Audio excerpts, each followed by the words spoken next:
I think we're now live on YouTube as well. There we go. Hooray.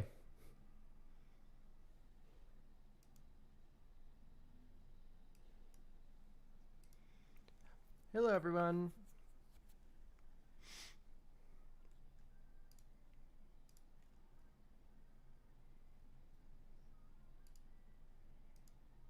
That notification was 10 out of 10? Of course it was. I'm the best streamer.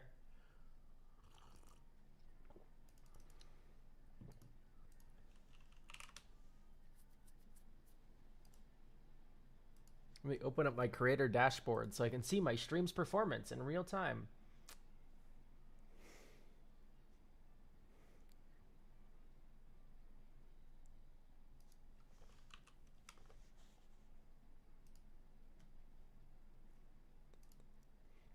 Okay, I'm a horrible shill, so I'm gonna keep mentioning that I have Dragon Shield sleeves. Now. Yes, it is 6-7 today.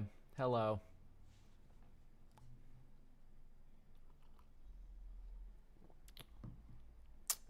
So,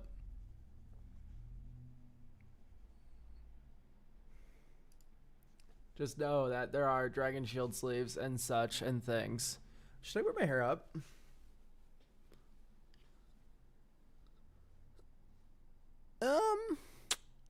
I don't know if I should wear my hair up or not this stream. I don't know how I'm feeling.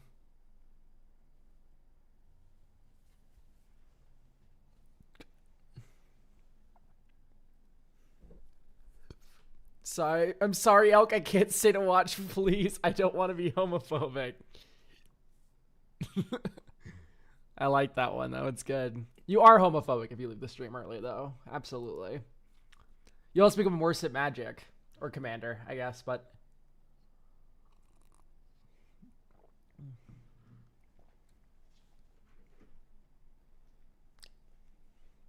let's do the Spellify today.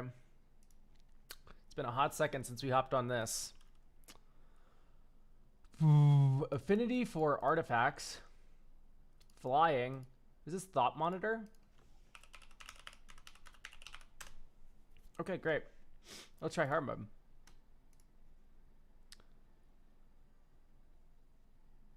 What? It's a land.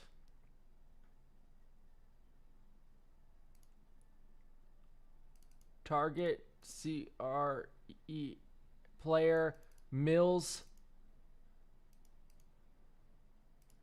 Is this the Mills land? Target player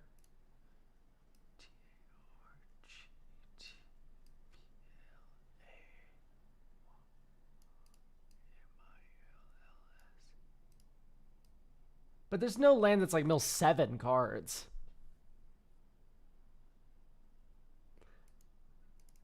I forgot the name of it, but it's like 1 blue black target player mills like a number of card. 3 fits there, no? What do you mean 3 fits there? Oh, 3 cards. Okay, yeah. So it's the Dimir land from Ravnica. Duskmantle? What I don't know what it's called specifically. I can picture the art in my head. I know exactly what it does. It's just the fucking... Elk mentioning 6-7 on the podcast and no one else getting it was so hilarious. Dude, I podcast with a bunch of 30-year-olds, man. I just... Well, they're not 30. They're like 27, but that's like... They don't go online. Which sucks because I go online. And that's automatic communication problems. It's easy as that. Kartik, thank you for the prime.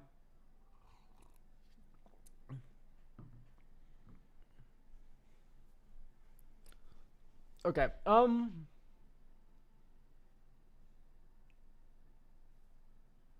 Fuck.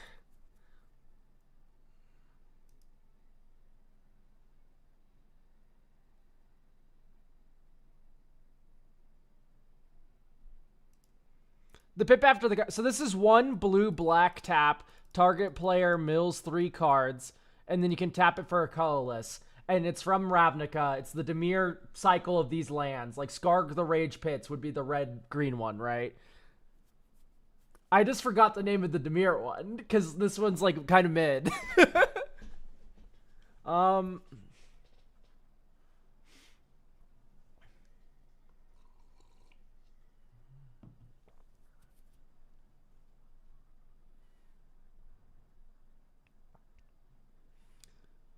House of Shadow. I don't think that's no. I think there's another cycle that Dustmantle's a part of. My fault. It's not Skarg the Rage Pits.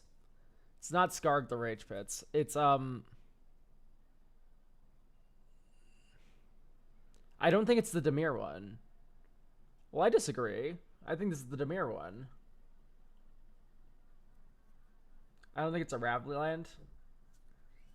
But target player mills 4 cards. Or 3 cards rather.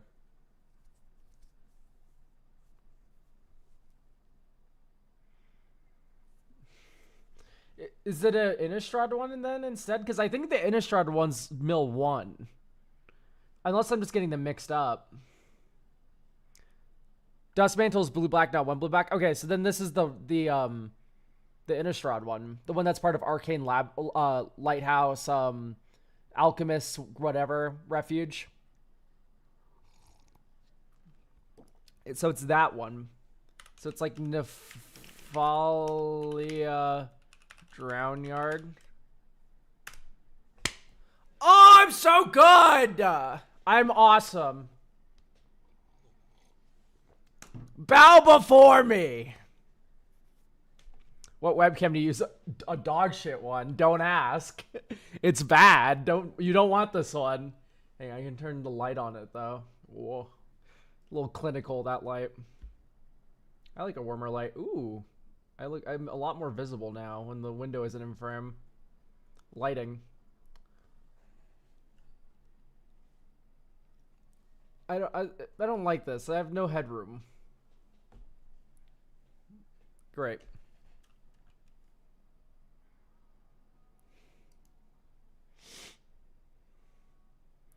Anyway, hooray.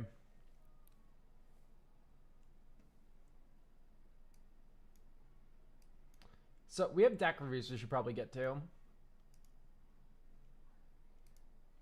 I don't think I'm in a big crossword mood today.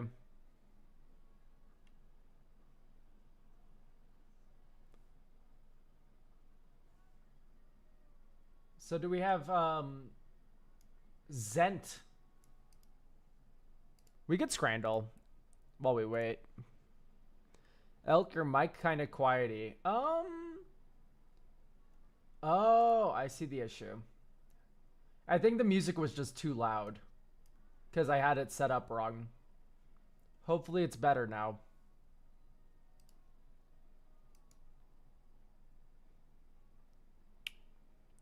So I think the chicken burger gonna win.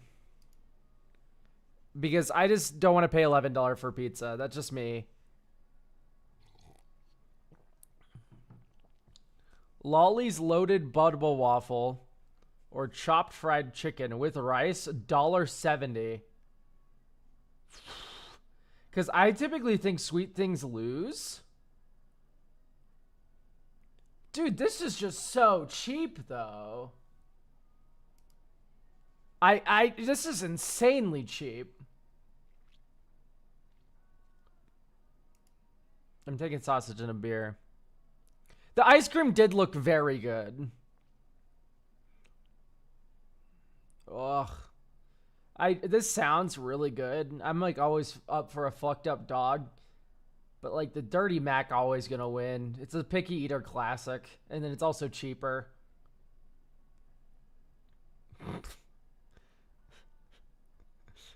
This is bad. What? Did someone really get handed that?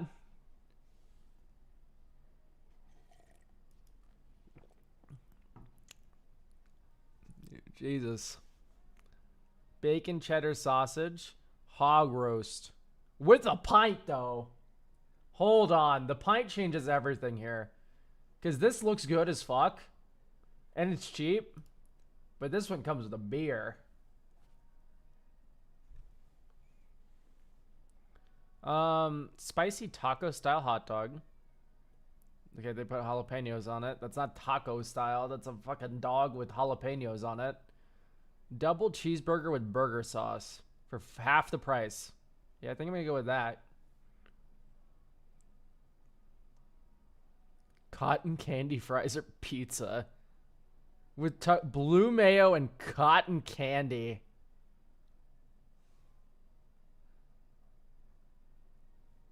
Okay, now I'm thinking about it. I'm like, okay, it's probably not the worst thing on earth.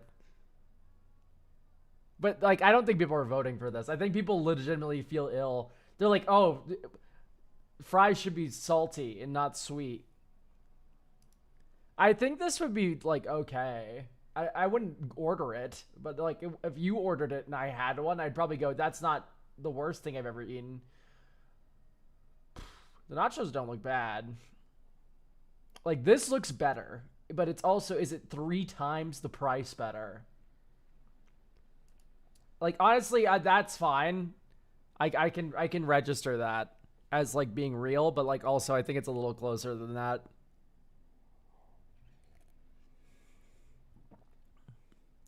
Pie and beer free with hospitality. Oh, you can't beat free. I like. It looks like better food, but it's this one's free. It's free. It's literally infinite value. Jockey Whopper. Yeah, that one's probably winning.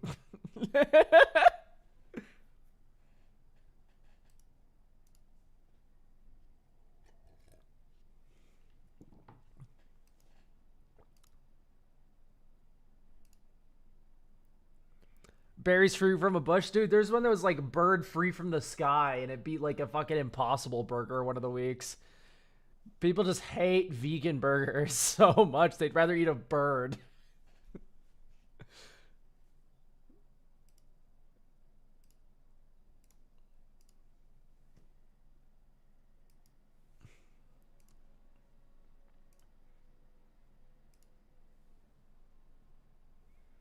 Yeah, for sure.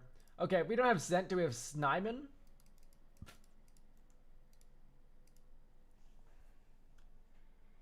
Oh my gosh, I'm getting Discord notifications.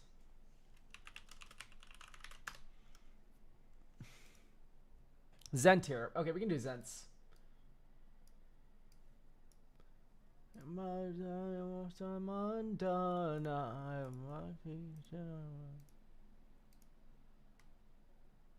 All right, Simon, we can get you next after Sent.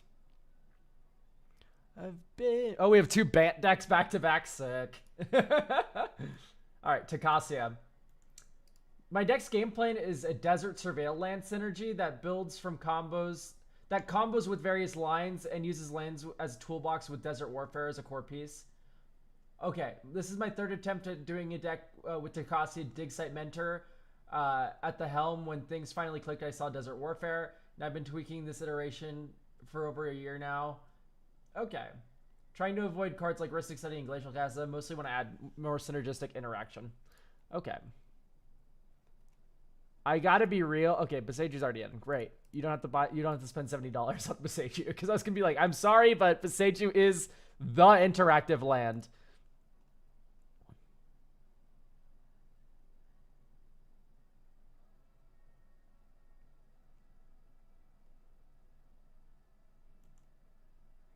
So what are our win cons kind of here? Like, how are we beating people to death? We have Field of the Dead.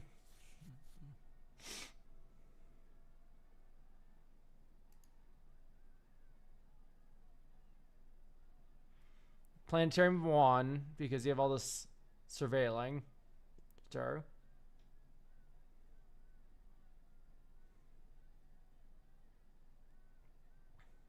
I've never been a big Conduit of Worlds fan. The Ice Still is kind of hard to beat in that slot, because like if we're doing like a slow, grindy Ramanop kind of game plan, it's hard to beat additional land drop. Also, play land from graveyard, and because of that, that makes me want to add more consistent ways to get the Ice Still in play, as opposed to just running alternative side grade Ice Still effects.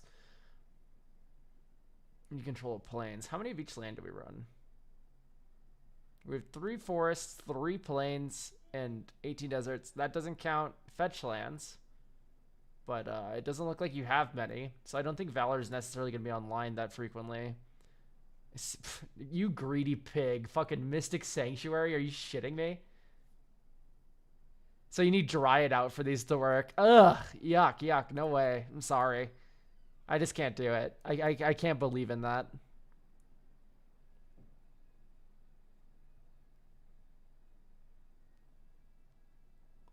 I like the Titania with Argot. That's fun.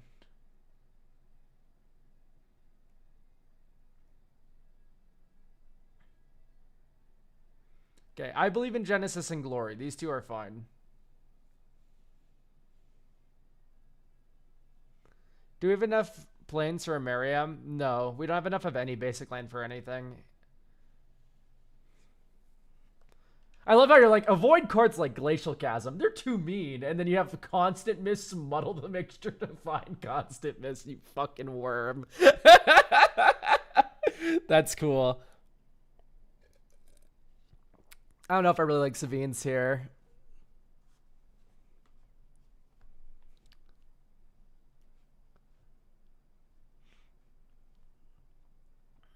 Imagine playing basics. Couldn't be me. Never, ever.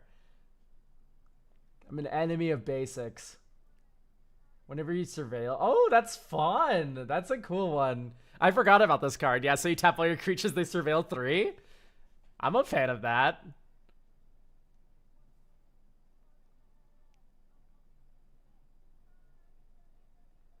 One of each, dude. Edward, you're like a shitty Noah. That's the guy with the arc, right? Prismatic Omen. Okay, this made more sense when we had the cards that were like, oh, all these we care about these land types. I just don't think we need to be doing all that. I think it's a very low floor, low ceiling, or high floor. Whatever's bad in both regards. It's not that powerful, and also the cost of running it is huge.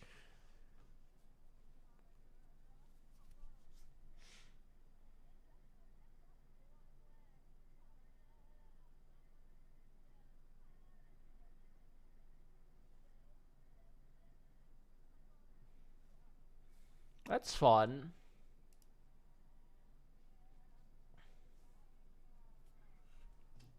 Yeah, one of the combos is a Maria combo, and the lands a creature pulling out the entire deck of Grave on the board. Ah, so yeah, that does make sense.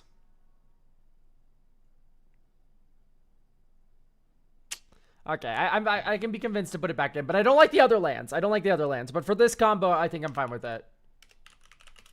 So we are very enchantment based. I kind of want to get you more enchantment tutors. Prismatic Omen is the name of the card, right? Yeah. So Sky Ruin is useful because upkeep. I know. So okay, that's an interesting idea. Yeah. So beginning of your upkeep. So what if we made the upkeep happen at the end of turn? I love Shadow of the Second Sun. Big fan here. Enchant player. Being of enchanted player's post-combat main phase, there's an initial beginning phase after this phase. So after your second main, you untap, upkeep, draw, end step.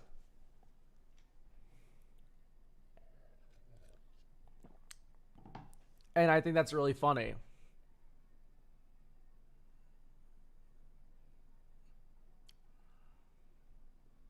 It also untaps all the surveil creatures. Yeah, you could attack with all your creatures. Well, they have vigilance, but you can tap them all. You can swing, tap them all, and then untap them on end step. Surveil again. Yeah, absolutely.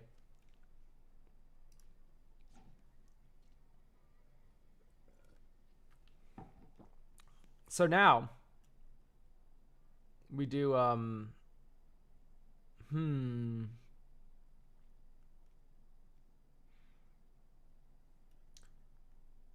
maybe let's do, oh gosh,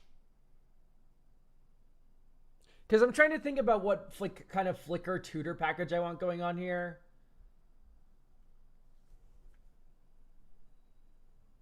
My main issue is finding what to cut for the interaction. Yeah, absolutely. but also, yeah, I mean, because you do want a more interactive deck. I kind of just want to get this engine in it though, because we can do Court of Vantress. And Court of Vantress, and you become the monarch when it enters. And then at the beginning of your upkeep, you get to pick any enchantment or artifact. You can make copies of it. So you copy Shadow of the Second Sun, and this gets you exponential upkeeps.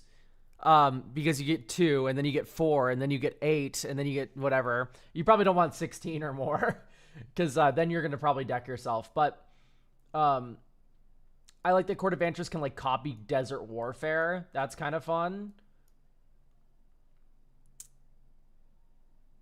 And then, of course, this also just works with like all your surveil creatures all the time.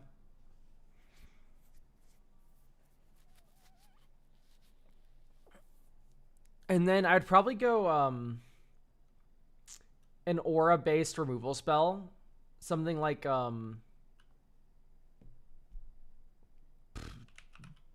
Darksteel Mutation.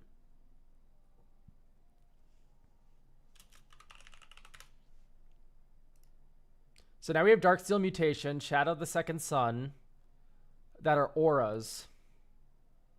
Oh, we have Sterling Grove. Okay, so we could do something like Felia, because you can Felia flicker the Sterling Grove. And that's a way to tutor up all the enchantments you need. You could also do Circle the Moon Cleric. Or, you know what I mean, Moonblessed Cleric. Halo Fountain may be a pick here. Why? What is Halo Fountain doing? But anyway, I like adding auras here because it turns any enchantment tutor into a tutor that goes and gets interaction as well, which is a pretty nice thing to have. I don't really like Exploration Brood Chip. I found it to be a little bit too slow.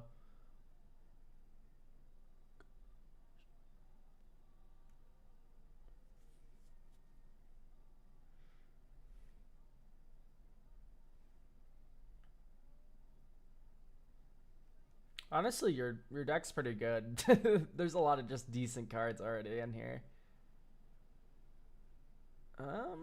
Yeah, Lotus Cobra, Nissa. Head Shredder's Criminal in this deck, by the way. I know, it's so good. Yeah, this is like the first Head Shredder deck I've ever seen where I'm not like, ew, gross. Okay,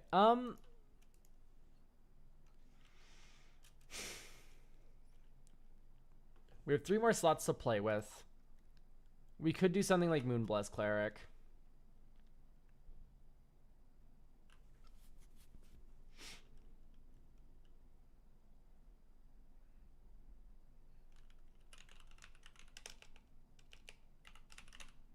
Let's try Heliod's Pilgrim, I think. And then we can do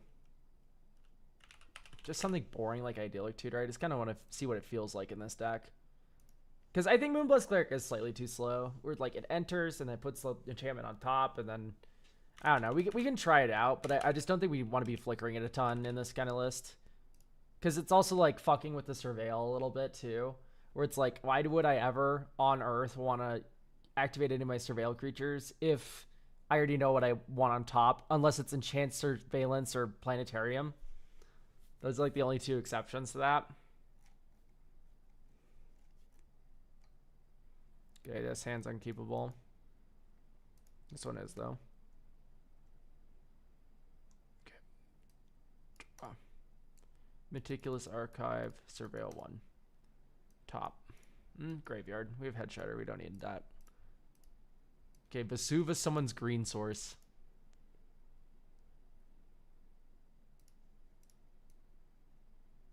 Dunes of the Dead.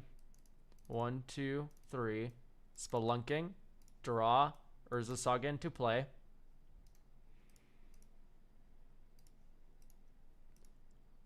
We don't have double green. We do if we Dryad.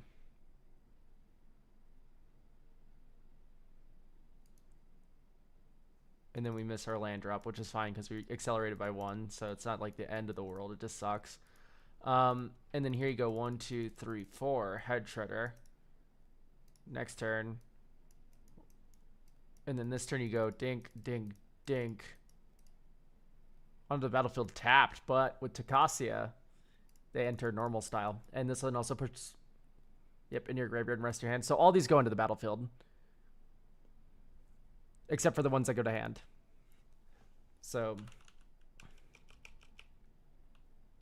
Field of the Dead.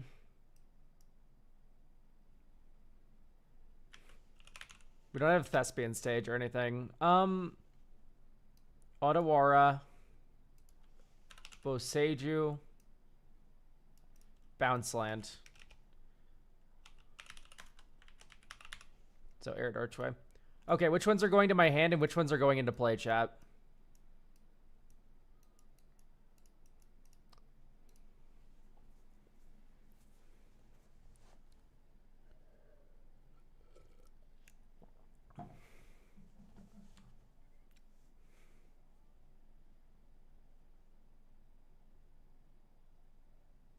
Yeah, the Head Shredder plus Realms Uncharted's funny.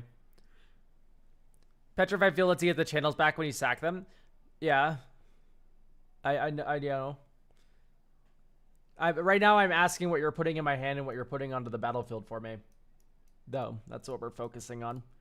Because here's the thing. I need a bounce land in this pile or else these just don't work at all. But with the bounce land, they work. Because if you just put these into play for me right now, because we have Head Shredder in play, they're going onto the battlefield. They do not go into our graveyard. So I don't want Petrified Field because they're not going to go to my graveyard.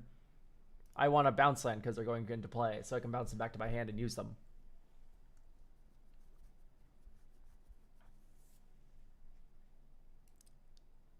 Check. What if you tell me what's going into my hand and what's going into play right now? I can't pick. It's for an opponent.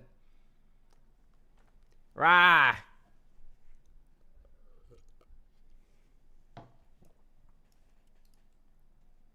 Left pile hand? Sure. And these enter untapped because of spelunking. Alright, Field of the Dead trigger.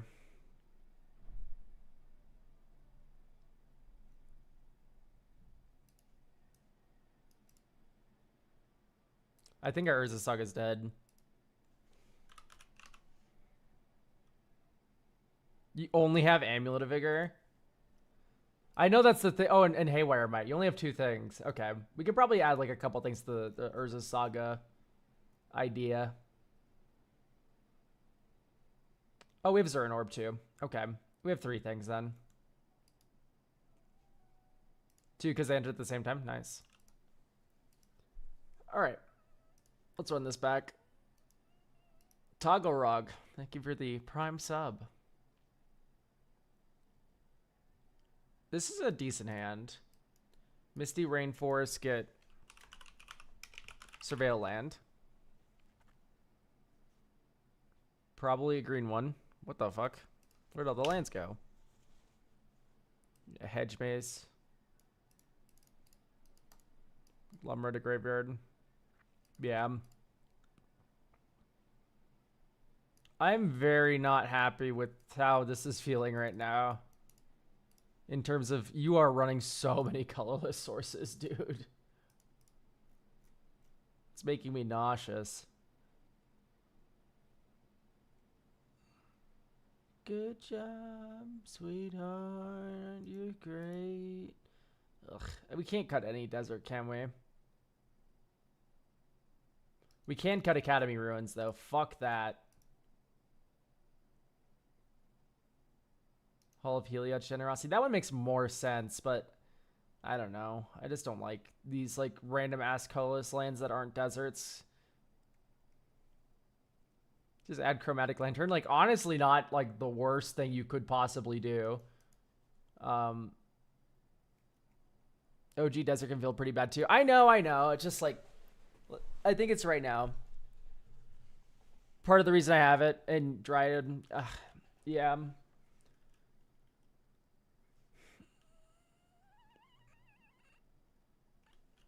No, I think I just want like filter lands. Like, what if we did signet lands?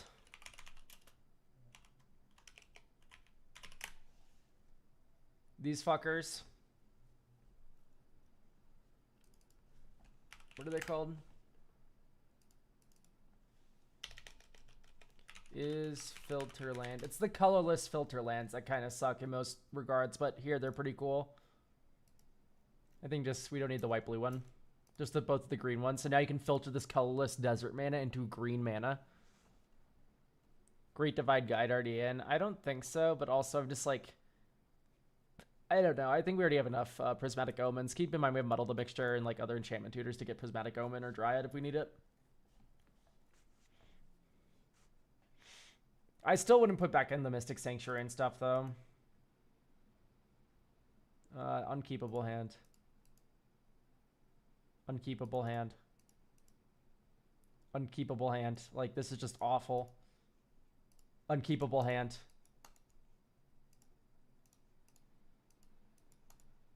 Like, legit unkeepable hand. Like, this is bad. Wait, this is a red alert mana.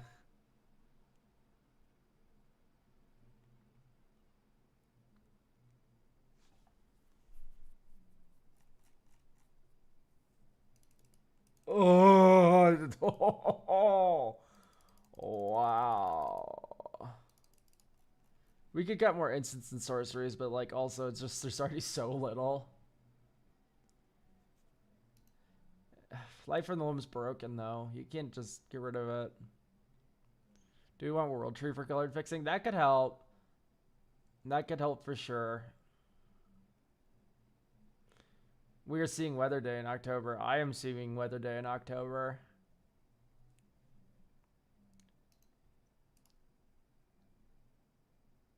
They're here Halloween night, baby. I'm very excited for it.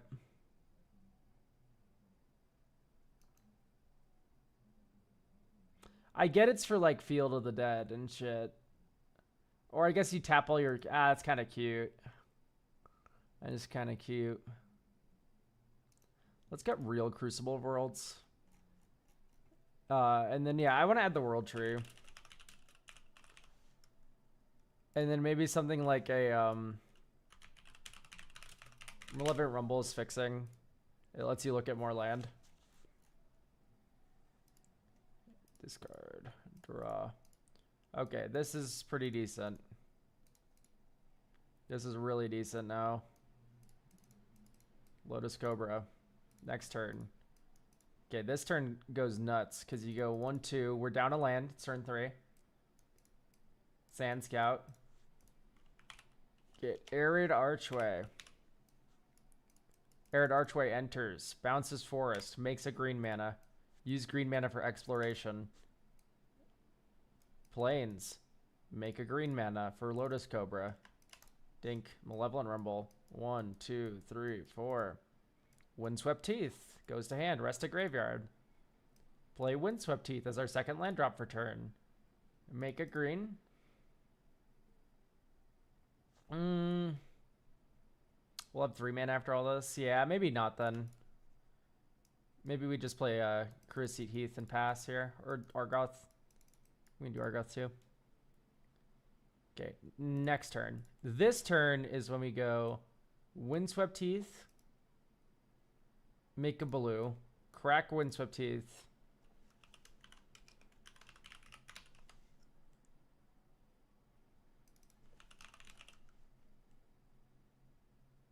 Get Hedge Maze. Blue. 1, 2. Court of Vantress, we're the Monarch. Second land drop is Cruciate Heath. We're gonna have to have Not Like an Idiot to play Takasia this turn as well, I think. Okay, great. Surveil 1. Oop, make it Sand Scout token.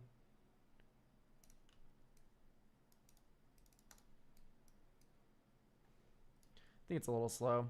Also draw a card of Monarch. Okay, next turn. Yay, Field of the Dead. Yay, Hedron Crab.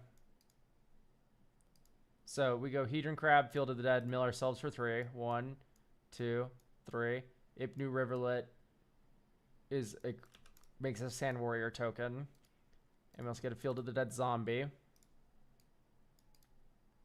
Court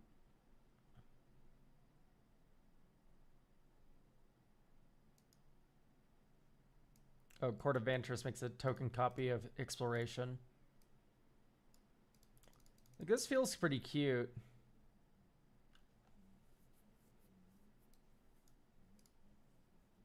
Oh. Nice. I do like Titania. Okay, there is an undeniable clunk to this deck, but it does have a concept going on, which I appreciate.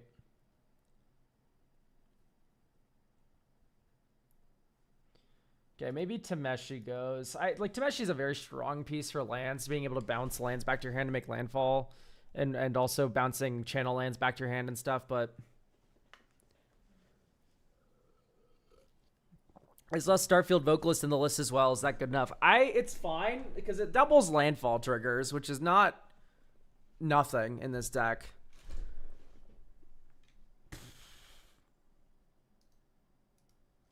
Also returns mill stuff from the grave. Tameshi. Yeah, but it's not like good the way he does it. He's not like our regrowth.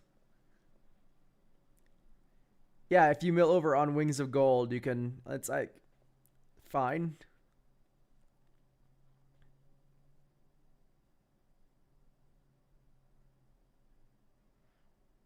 I think Deep Fruit Wayfinder might be a little bit too slow and kind of hard to attack with.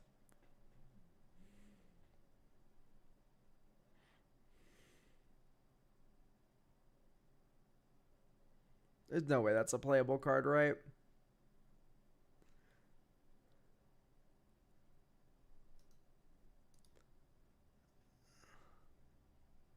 Especially when Sowing Myco spawn exists. Get in here, Sowing Michael spawn. We have a bunch of colorless too, so we can kick this some games. Mostly just ramp 1 in big body. It doesn't ramp, it puts it in your hand, dog. Reveal it, put in your hand, then shuffle. Doesn't ramp shit. This ramps you.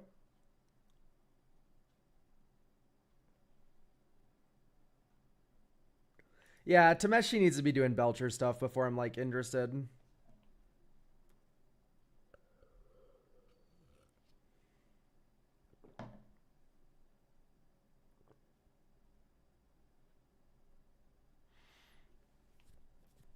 I think I'm going to put Traverse in your deck. You have this enchantment kind of pile. You have a few artifacts kicking around. It'll be easy to get Delirium in this deck. And then it's also just a land.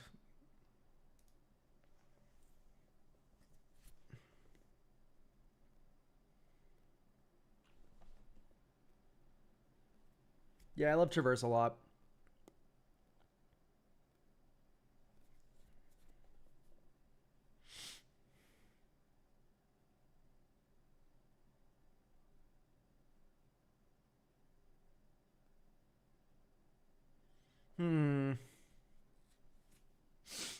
Could it be that more 1-mana Dorks is pretty good? Like, could we shell out a little bit for a Noble Hierarch?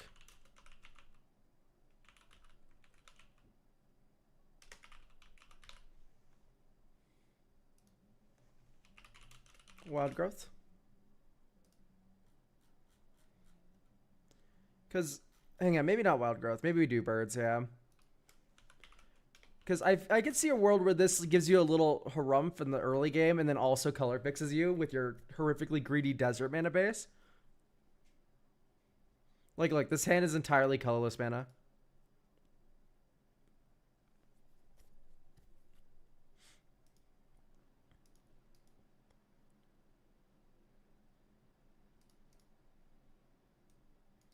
Argoth tapped.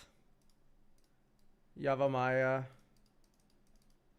Prismatic Omen. Hedron Crab. Lazotep Quarry, mill 3.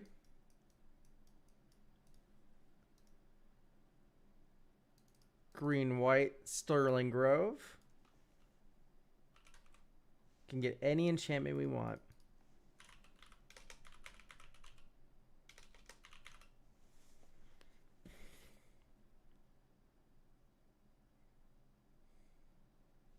Okay, I don't like Tribute to the World Tree. Triple green just seems impossible to cast for you. And then I saw... Oh wait, I actually kind of like Turn Timber Sober, the Sower though. So maybe not that one.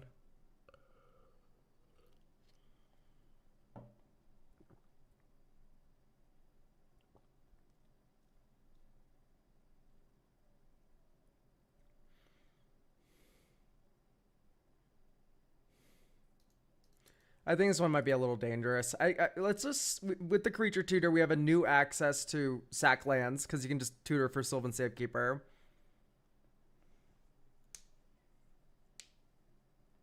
Yeah, Sower is pretty interesting for that. I mean, Sand Scout's uncapped, right? Oh no, it only triggers once each turn. True.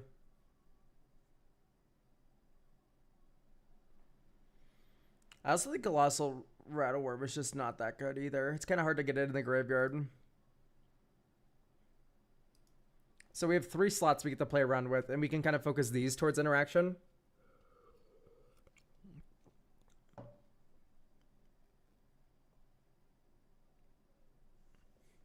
You do already have Otawara and Boseiju in the land zone, so any land tutor is also one of those.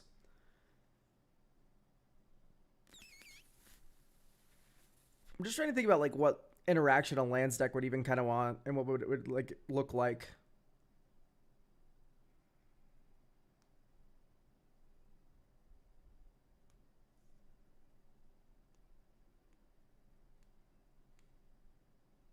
Maybe like an Underdark Rift or something.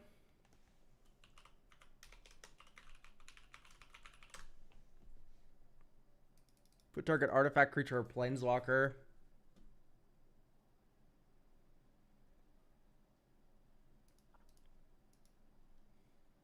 It's okay.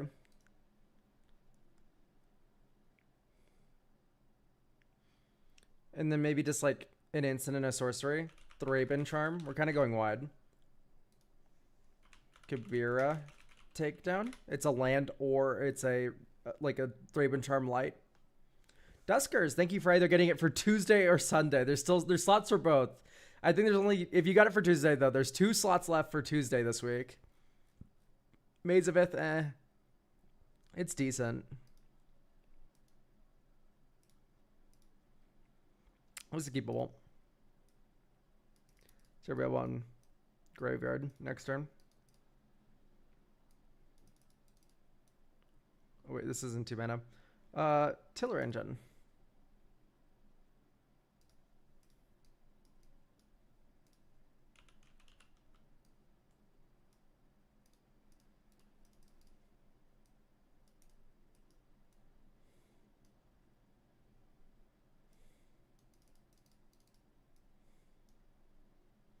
Okay.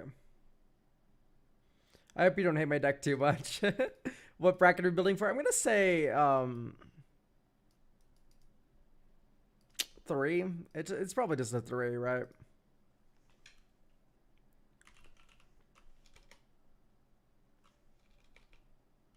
Is Meticulous? Oh, I already got that. Hedge Maze. Hedge Maze is already in play. What's the last one? Lush Portico.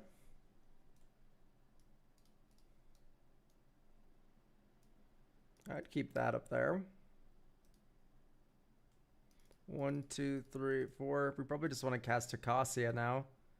And then this turn, 1, 2, 3, 4, 5, 6. We just start cheating. So, Surveil 1.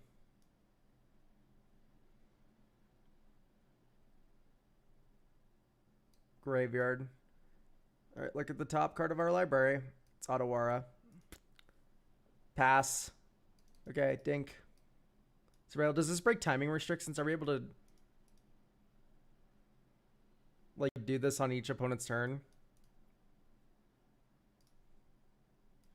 Holy fucking whiff, by the way. Okay, at least that's a spell.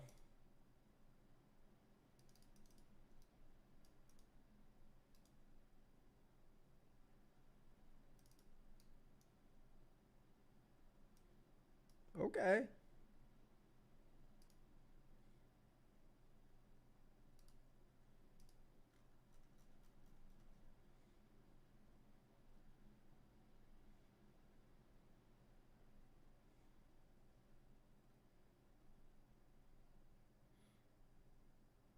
All right.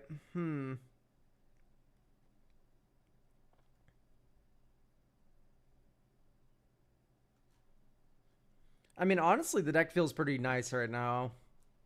Where it's kind of just doing the grindy thing. We have more ways to find Desert Warfare. It's still very colorless, though. Like, ugh. But here we have the Ignoble Hierarch kind of saving you. Right? Because now you have all of your colors. Now you have even more of your colors. Dink, 1, 2. Head Shredder.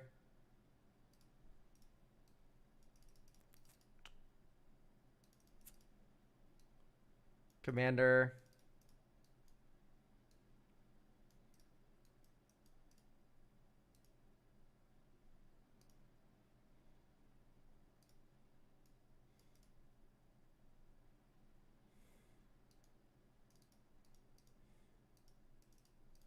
Surveil. Graveyard. Goes on the battlefield. Oh, wait. We do want a Spelunking first. My fault.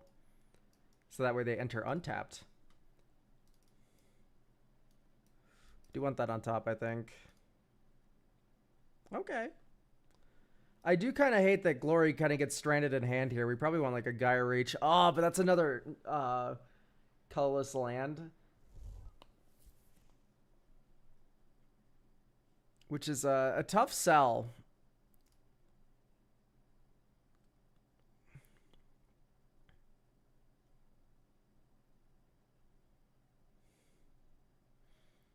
Maybe you can do like Agna Koala.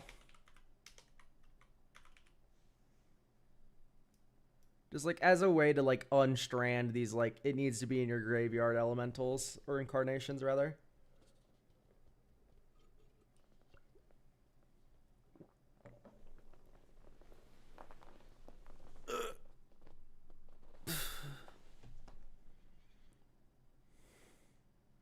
I think Marvel's way better than I expect it to be. There's like some good cards in it, but that's just gonna go for any set. I think what most people aren't like shitting on Marvel preemptively because the sets sucks with bad cards. It's because it's like fucking Marvel. What about Seaboard Muse to be able to surveil more? It's a thought for sure. I kind of like that we have Shadow though.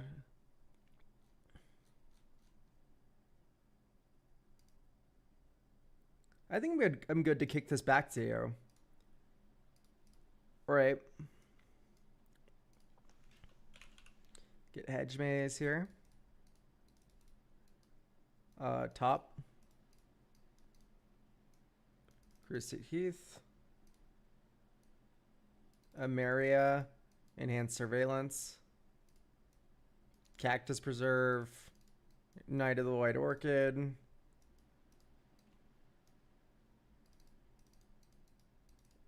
Sowing Michael Spawn. Get Field of the Dead directly into play.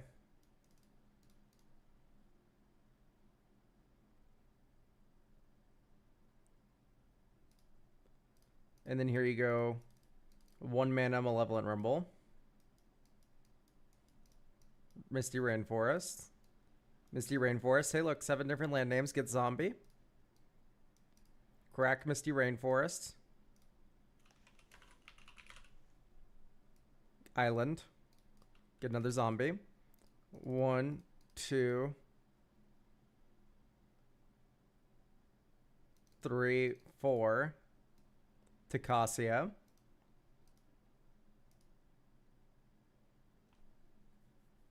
And then now each of these surveil for 1 billion. And you also have the ability to protect your plays because... Oh no, you do have a forest in play. You can sack Hedge Maze and get any land you want directly into play right now. So you can protect with Talon, get some Adara, and then this turn you pop off Insano style.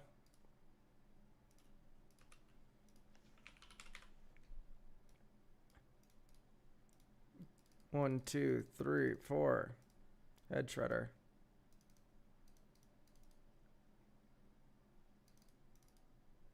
There we go. And then all these tap to surveil 3.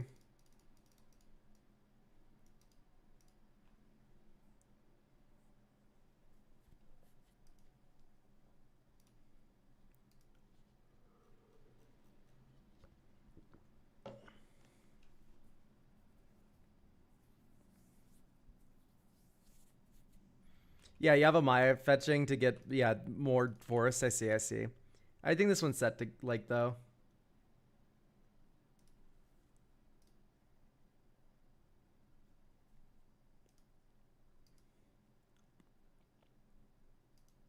Thank you, Sent. Next up, we have Snyman. Talari West, I think legitimately it's so difficult to fit any more lands in this deck. It's so hard.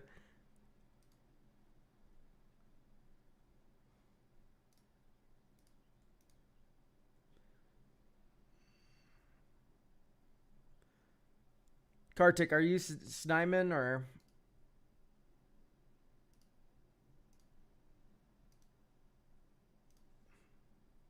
Evening Hat, thank you for the tier 1.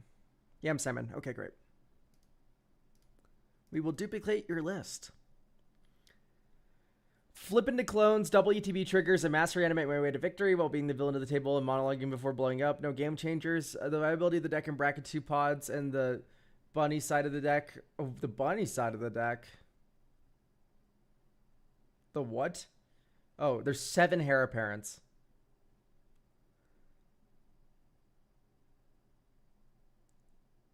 Not being fun. Not being the most fun direction it could be taken. So what's our issue here? Like, you're unable to win bracket 2 games with Aang.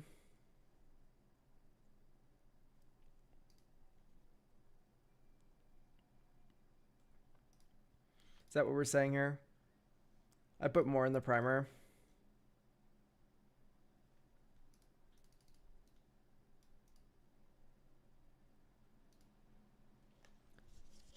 Set up Aang with double triggers. Problems. Possibly concept.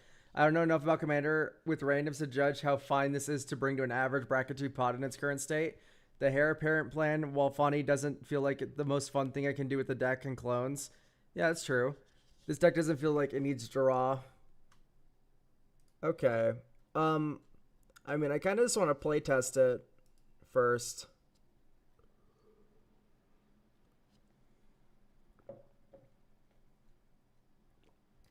I see. I think this is a little annoying for a bracket 2 deck to deal with.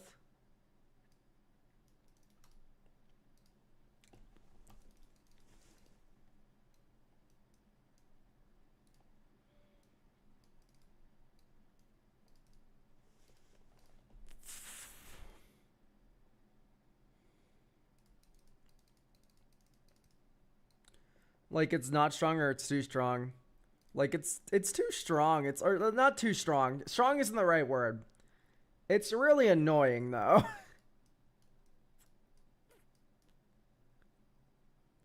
Put a creature colored with mana value 4 or less. Okay, like, so long as we're not, like, all late on clones.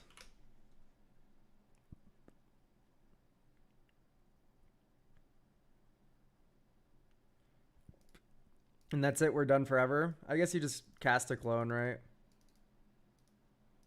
Think. Clever Impersonator. Enters as Aang. Legend rule. 1, 2, 3, 4. Glasspool Mimic. Enters as Aang. 1, 2, 3, 4. Phyrexian Metamorph. Enters as Aang. 1, 2, 3, 4. Oh, sorry, it's 5 cards. My fault.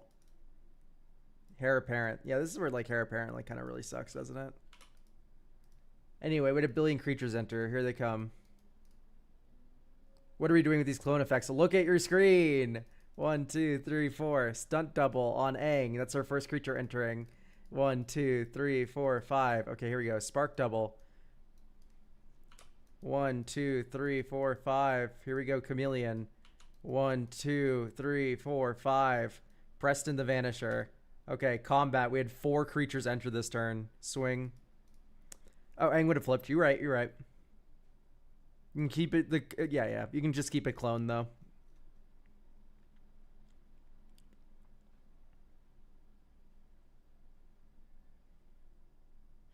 So hopefully, when you mass reanimate clones, they can't enter as something else that is entering at the same time as it. So like if Aang is in your graveyard and a bunch of clones are in your graveyard and they all enter at the same time, the clones can only enter as creatures already in play.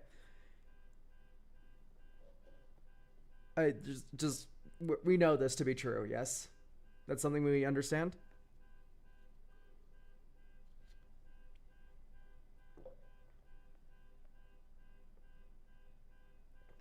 Also, I don't like the heir apparents.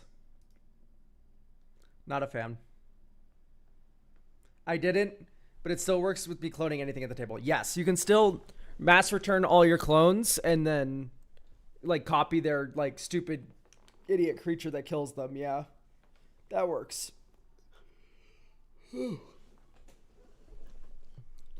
I don't really like Hour of Reckoning. It doesn't feel like there's a very strong token plan without the heir apparents, and like you're not even necessarily into the heir apparents, so I kind of just want to move away from that. There's tags and stuff. Don't worry about it. I know why your removal's in the deck. You know what I mean? I don't know if I like Panharmonicon. I just think it's a little Winmore-y. Whereas like a Starfield Vocalist is a creature you can put in off Aang. Panharmonicon's not something you can get off Aang at all. Generally not a fan of Cloud Shift, but I like that it lets you re-roll basically. Although it might be better as like a creature, right? So something like one of the Warp O-Ring, All Fate Stalker, exile to 1 non-assassin creature. Now it's a removal spell you can hit off Aang, or you can warp it out on your turn to flicker Aang. If you put in 7 good stuff cards, not even necessarily. Like, you would need more like silences, in my opinion. Things that give Aang uncounterable, ramp. That's what would make this more bracket 4. Okay, I just don't like any of your non-creatures, generally speaking. I think Generous Gift might be a little bit too expensive. Crossing Grips, fine. Continue's a little bit weird because you don't have sacrifice outlets. To me, that's what makes Continue like kind of a good card, is when you're able to sacrifice things. Veil of Summer, I guess. Raise the Past doesn't work anymore, does it? No, it doesn't. I don't know. I don't even like Reunion of the House. Like maybe Storm of Souls you keep and then take out Ascend from Avernus. Genesis Wave makes sense. That's a strong card. Anyway, 85 cards, main deck. O-Tag, clone. I want to add like 2 or 3 more clones. Ideally ones that are 4 mana value and less, because that's what Aang can even put into play. But also, ideally ones that break legend rule.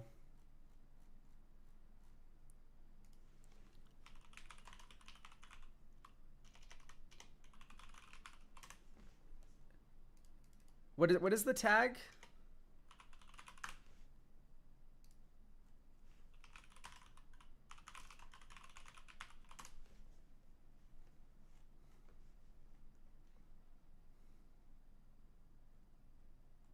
Except his name is Sakashima the Imposter.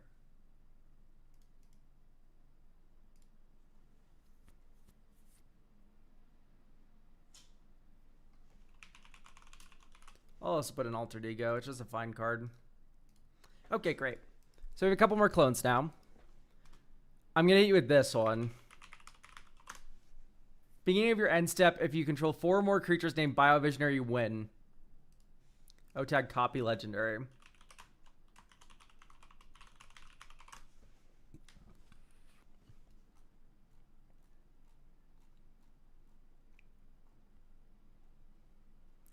Yeah, we don't have anything here that's working. Oh, we don't have actual Sakashima as well. Okay, sure. I mean, that Sakashima is just a shoe-in. I'd probably do something like Malevolent Rumble. Analyze the Pollen. Because I don't think we're getting Delirium in this deck. It's very creature heavy.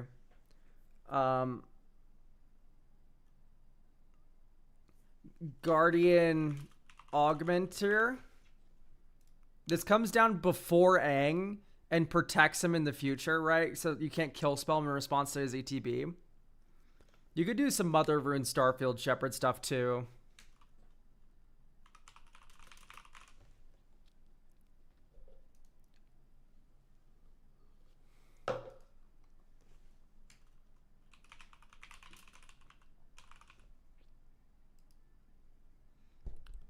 Maybe Ranger Captain of Eos, right? Ranger Captain of Eos grabs Mother of Runes, and then it's a silence, so you can cast Aang for free, or cast Aang safely.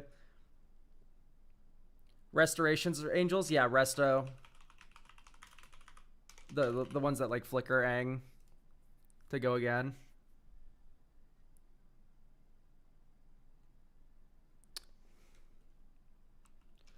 Salvation Swan. Whenever this creature or another bird enters, exile up to one target creature, return to the battlefield at the beginning of next end step. Next end step's a little dubious. Exile, return, type creature, sort MB, -O, end.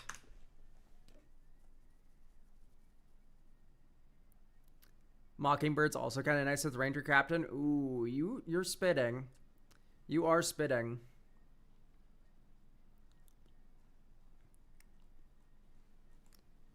We should hit this with an O enters.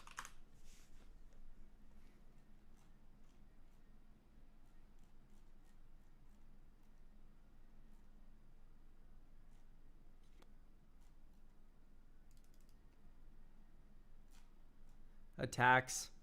Terrible word. Felidar Guardian.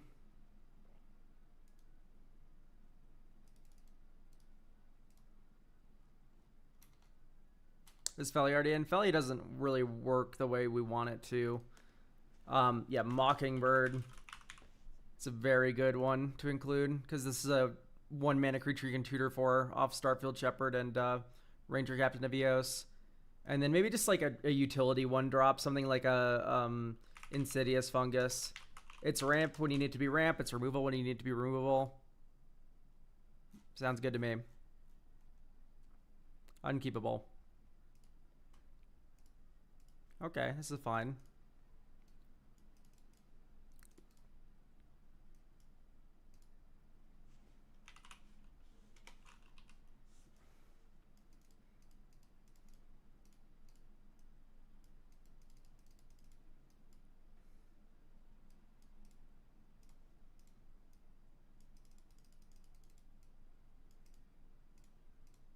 Hooray! Aang.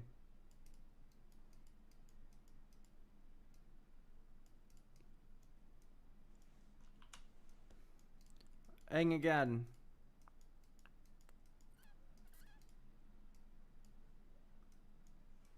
Aang again. Excuse me. Aang again.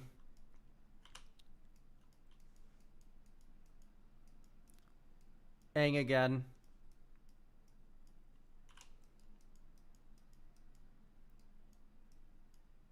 Aang again. Springbloom Druid, Sack Island. Whoops.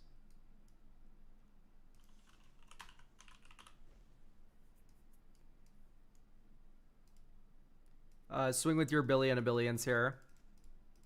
Because we just had like 6 creatures enter.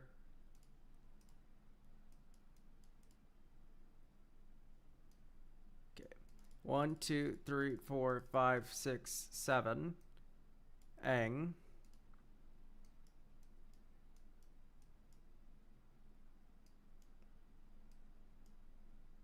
Roaming Throne. Name ally. Okay. And then here you're kind of off to the races. 1, 2, 3, 4. Felidar Guardian, Flicker Aang, double Aang. Mirror Image, double Aang.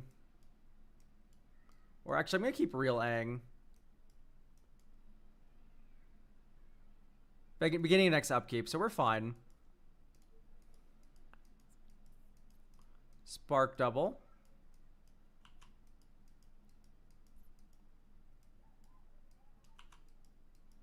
So we have 4 in the bank right now.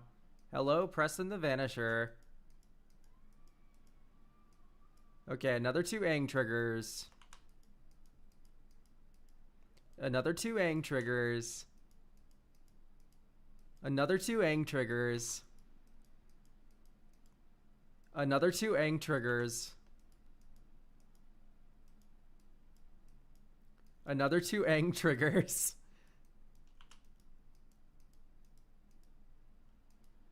Mana.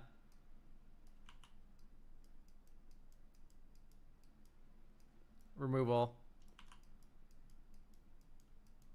Another 2 Aang triggers. Like, it just... What a crazy deck, you know? Another 2. Another 2 on our end step.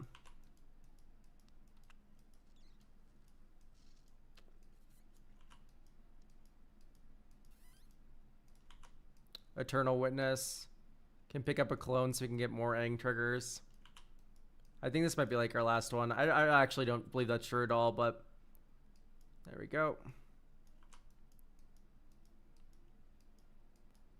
Starfield Vocalist.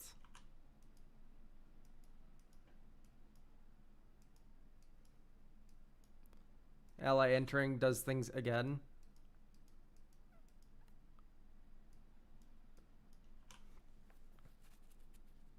Yeah, so I'm trying to think right now, because we did see Biovisionary throughout all that. My thought is, like, what if you have Biovisionary in play, and then you flicker all of your clones, and then they all come back, and then, you know, you blow them up. Like, and this is why I took out all the mass reanimation stuff. You kind of just don't need it. The deck's just kind of already good. I would do like a Flare of Fortitude. Protect your board, right? It's like a free counter spell. Flare of Denial as well, right? You have all these Aang sitting around. And then we could probably do a Mirror Box. Because these are a bunch of non-token creatures with the same name. Right? This is the Mirror Box deck of all time. Each legendary creature you control gets +1/+1. Each non-token creature you control gets +1/+1 for each other creature you control with the same name as that creature. I think they don't want the Resto Angel stuff, though. They said they don't want flicker creatures that can go infinite. I mean, I guess that's fine. Probably just cut Resto and Icewind Stalwart then, and Felidar Guardian. But you can keep the All Fate Stalker because it's a slow flicker. So that doesn't matter as much.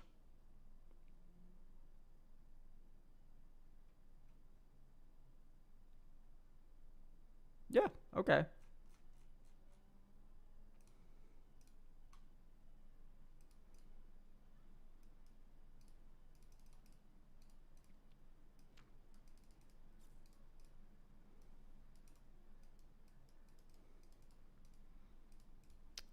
These are maybe we need to focus on acceleration a little bit, though.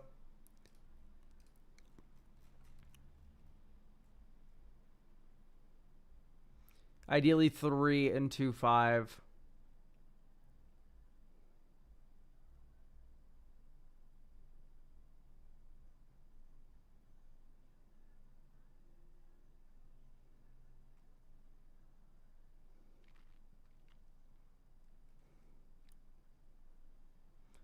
So if not hairs, the win con is just ETB triggers that grow the board without tokens being part of the idea. Yeah, because you have Mirror Box, which makes all of your Aangs like 50-50s. All the Aangs have like flying and kill people and are not legendary. And then you just like explode your opponents with your flying board of 3/3s. Like, you'll kill them I don't think you need to do anything else to make that viable. I'm going to cut Cathar Commando because I did add Insidious Fungus and they kind of serve a similar role. Solemn feels a bit slow. We don't want to be ramping 4 to 6. We want to be ramping 3 to 5. Yeah. So I'm probably going to shoot a like Gwenna Eyes of Gaia in here. It's a 3 mana idiot that makes 2 mana.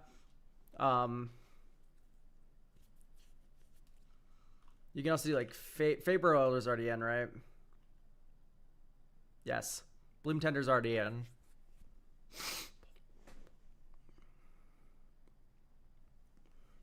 What's the Biovisionary guy? Shaman of Forgotten Ways. Add 2 mana of any combo of colors, only to cast creature spells, and then ding, or you're gonna have total power creatures 8 or greater, and this is another way to win the game. Maybe a Winds of Abandon to help realize that. Right, one-sided board clear. So I think Shaman of the Forgotten Ways is a very good angle to take this.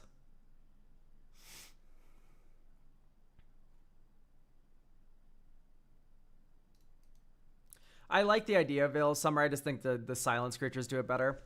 Without the infinites and the limitations of having a turn before winning, does that work for bracket 3?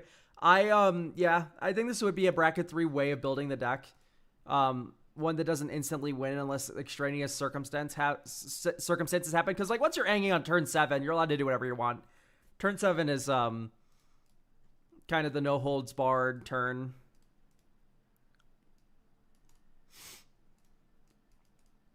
I think honestly we should just be hard mulliganing for ramp. Like this has a ramp piece, but it's 1 lander. I think actually I want to include a 1 mana dork in the deck. It's going to be Delighted Halfling. And that's for like Starfield Shepherd to get, right? So now Starfield Shepherd's actually a ramp piece on 3 with the Delighted Halfling. Maybe Genesis Wave out. Take out the Gather. Yeah, I know the one you're talking about. It was kind of janky when we played it. We have Rumble in still. Yeah.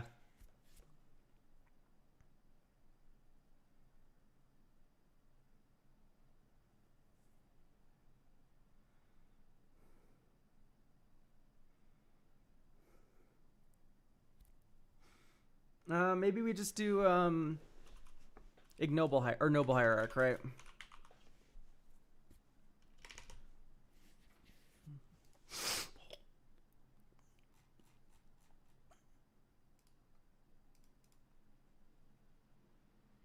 I wouldn't keep this. We don't got ramp. I wouldn't keep this. We don't have ramp.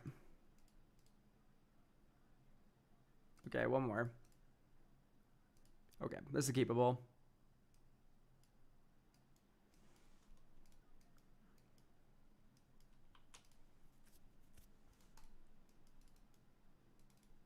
Noble Hierarch.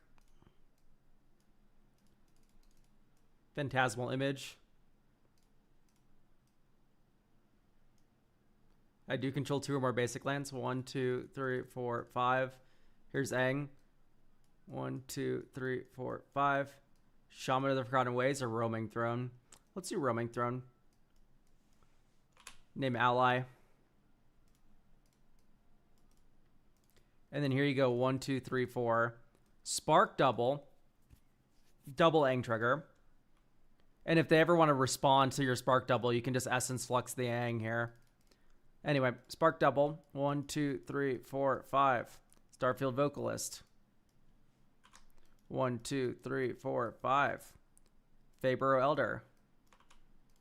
Essence Flux Aang. We now have 1, 2, 3 Aang triggers. 1, 2, 3, 4, 5. Flesh Duplicate. We have another. I'm going to keep track of my Aang Storm over here.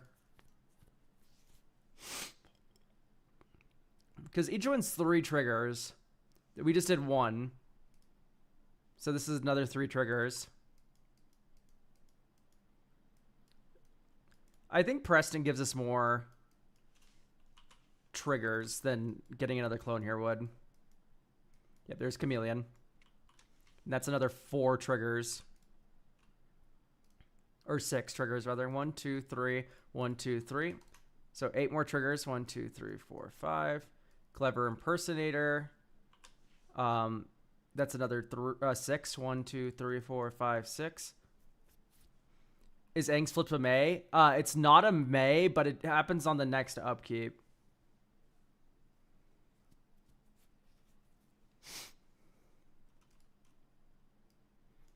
Two, 3, 4, 5.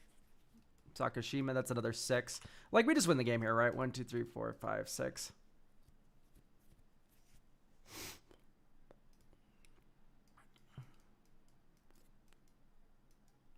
Oh, because, yeah, we have token copies here. That was a whiff. I think you literally just win here. Okay, that's another 6 triggers.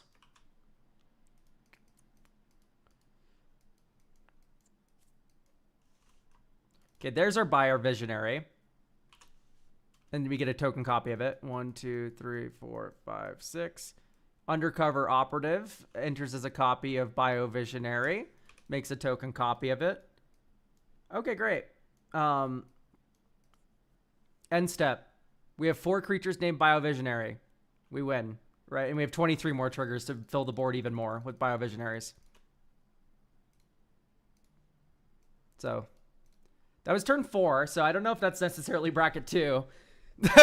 But this is implying no interaction at all was pointed at us for the first 4 turns of the game. And yeah, you're playing Aang at the Crossroads, so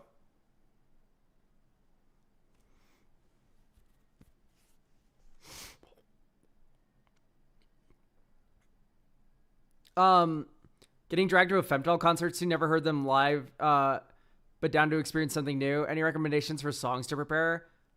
Songs to prepare? Huh? How do you mean songs to prepare? We don't have Soul Ring, do we? No.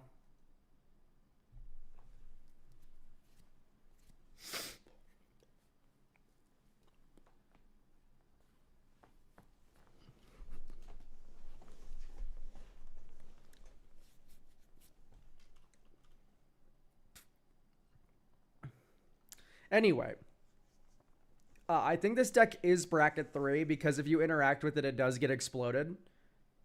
I think Gyruda and Aang are definitely not my speed of deck, but like, hey, if that's your thing, go crazy. I think if this deck ends up shaking up to be too powerful, you cut Delighted Halfling, Noble Hierarch, Biovisionary, and then like a couple other the ramp dorks, and you just that makes it way slower and way more clunky to the point where like it's gonna be fair no matter what you do. Because if you just focus on the Flare of Denial, Flare of Fortitude plan, is it ethical to play this in bracket 2? I think you need to have a very serious Rule 0 conversation and go, listen, guys, this deck's not okay. You need to be blowing up my shit.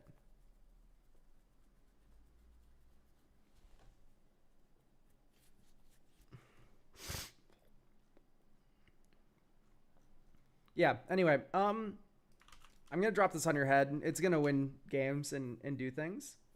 For certain. I'll be right back really quick, guys. I gotta use the restroom. Terrible. So I'll be right back. And such. Where the fuck is this? There it is. Think. Oh, my music. Okay, I'll be back.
I've returned.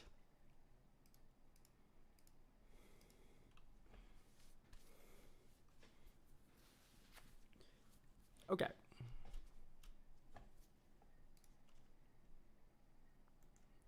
Do we have Mantheon?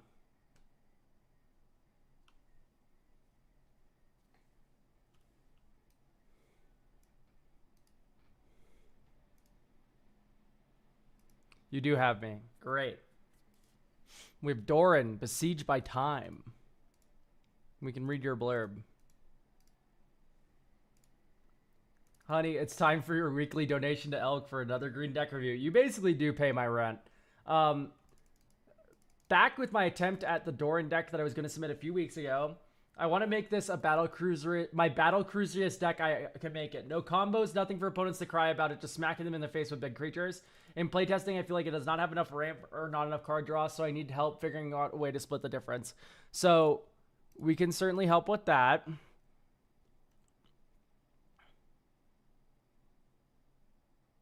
I mean, do you have like Tree of Perdition? Because that's something for opponents to cry about, but if you don't, that's fine too.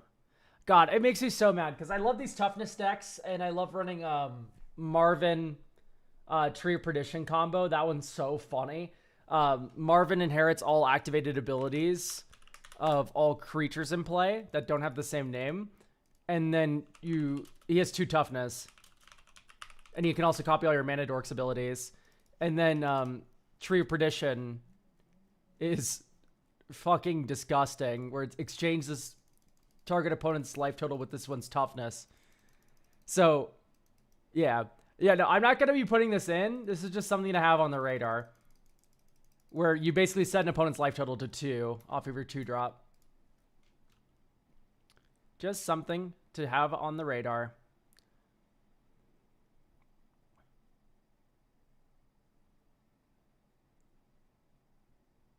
Sure. This is good. Unnatural Growth is hard to cast.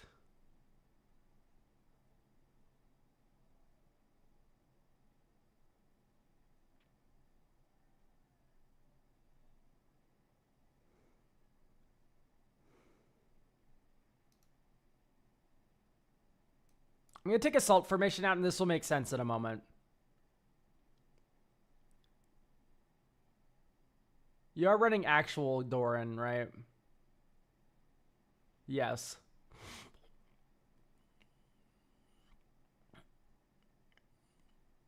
Okay. You have Green Sun Zenith. So for me, I would rather just have that like toughness, like fighting on my creatures. I'm not a big fan of tower defense. These like one-offs that give everything like a bunch of toughness is a bit weird to me. Settle is fine.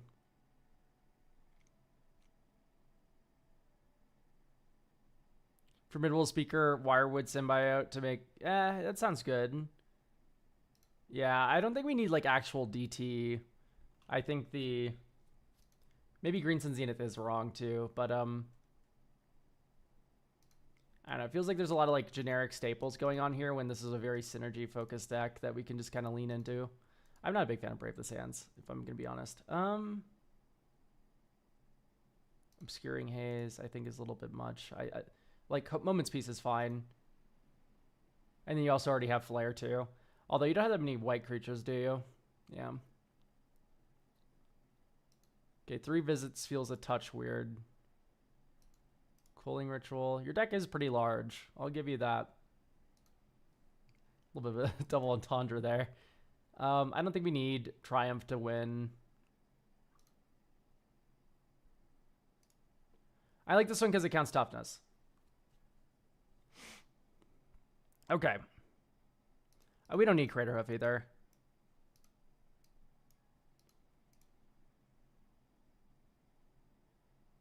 So.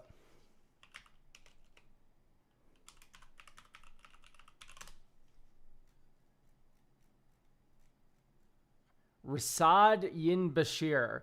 Each creature you control assigns combat damage equal to its toughness rather than its power whenever it attacks. If you have the initiative, double the toughness of each creature you control until end of turn. Like, it doesn't add initiative, but it's a creature version of the effect. Rishkar's expertise. Is that in the deck? I didn't even see the Rishkar's. Well, your commander gives the things power. But I agree. I think make of an example should be Winds of Abandon. You already have it. Great. All right. So, we have a bunch of slots to play with. Malevolent Rumble. Hard to pass up when your commander's 4 mana.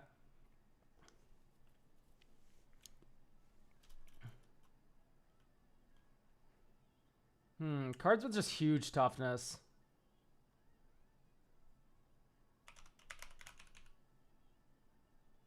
Toughness is greater than 7, or yeah, there we go. 7. Sort MV.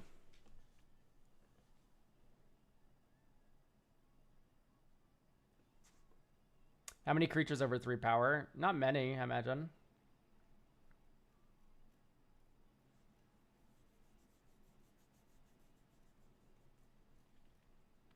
Yeah, Indomitable Ancients is kind of interesting, just because it is a 2/10.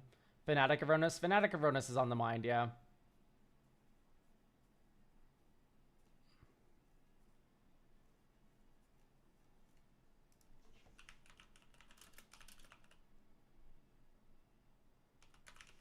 Essence of Antiquity.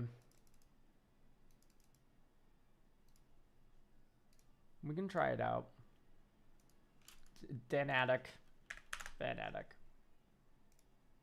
Oh my gosh, baby darling, you've sparked so hard. Remember when this card was like $4? Yeah, I like Fanatic of Ronus.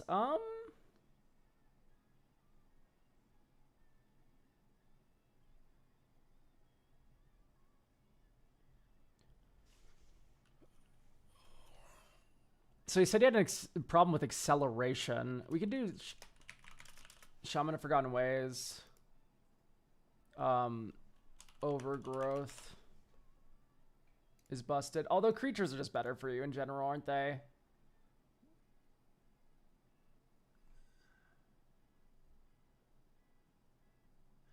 There's that one Skulk enchantment. Creatures you control have Skulk. They can't be blocked by creatures of greater power. Although this happens on attack. Yeah, whenever it attacks or blocks. So this doesn't really work out too well, does it?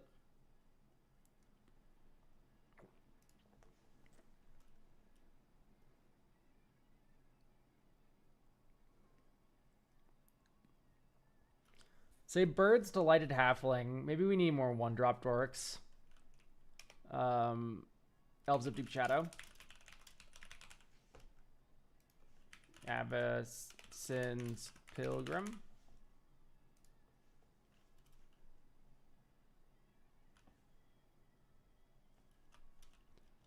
Maybe a single Cultivate. I like Cultivate in certain decks. I think this one just wants to be creature heavy though. Mana value equals 3. Type creature. Oh, add. Oh, mana. Sort mana value. Well, why sort mana value? They're all mana value 3. Way to go, genius. X number of creatures control defender. That's interesting. Because that can tap for multiple manas. Oh, I really don't like Goreclaw. Creature spells with power 4 or greater cost 2 less to cast. I hate to inform you about this. Most of your creatures aren't that. Anyway, Axebane Guardian then.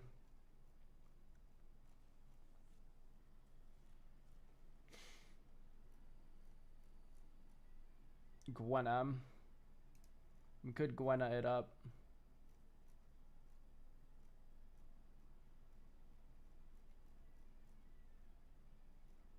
Maybe we can get Honorary Wall Teo in here. When Teo enters, you make a wall with flying and defender, and then it lets you control the flow of combat and draw cards. So that's kind of fun. And then my thought is maybe defender without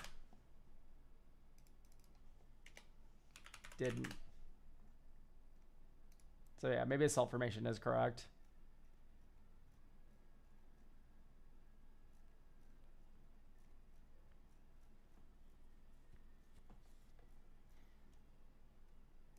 Walking Bulwark is interesting because we are in white.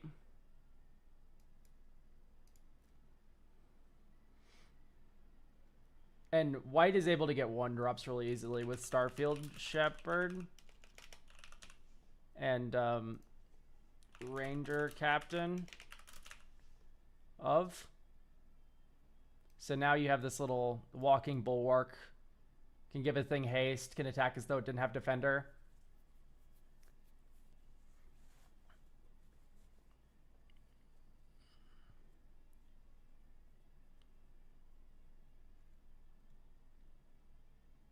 Overgrown Battlement, yeah.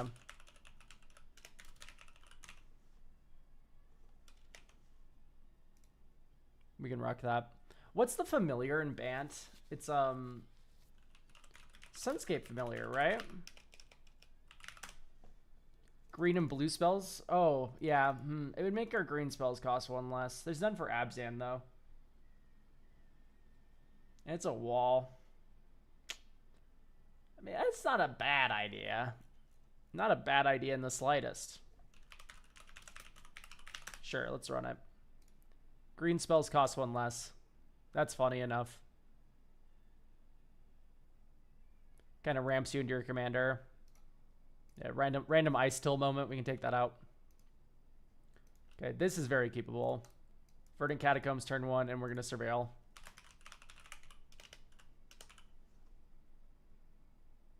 Let's get Lush Portico. Surveil 1. Doran, yep, I'll keep that. Temple Garden, pass. Yavimaya. Shaman of Forgotten Ways, pass. 1, 2, 3, 4. Commander. Next turn. 1, 2, 3, 4. Coaling Ritual. Blow up everything that's small. Great news. None of our things are small. 1, 2, 3. Dink. Dink from the floating mana. Yeah, we can throw a Disciple of Freyalise in here. I'm just a little concerned because I don't know if it's going to be doing much of anything. Anyway, 1, 2, 3, 4, 5, 6, 7, 8. Ancient Adamantoise, untap, put a counter here. It's pretty good. Feels nice.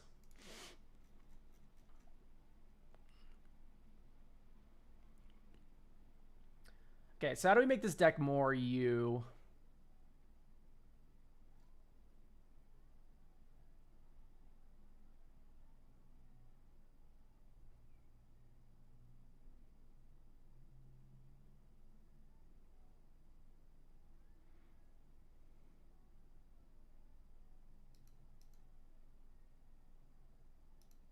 I don't like Ibex.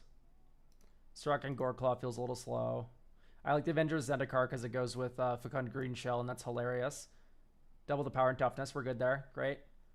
All right, Walls of Ba Sing Se. Makes sense. Okay, so we have 2 more slots to play around with. What do we want to include? Are you checking Substacks? Reads the stream's description on YouTube and get all the answers you require about how to get a deck reviewed and stuff. So, is Yavimaya in? Yeah.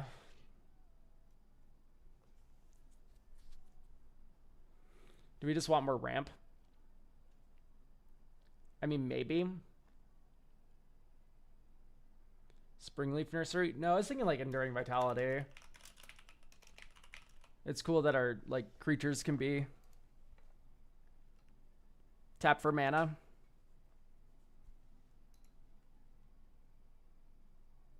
I like the Enduring Vitality because we have Shaman of the Forgotten Ways.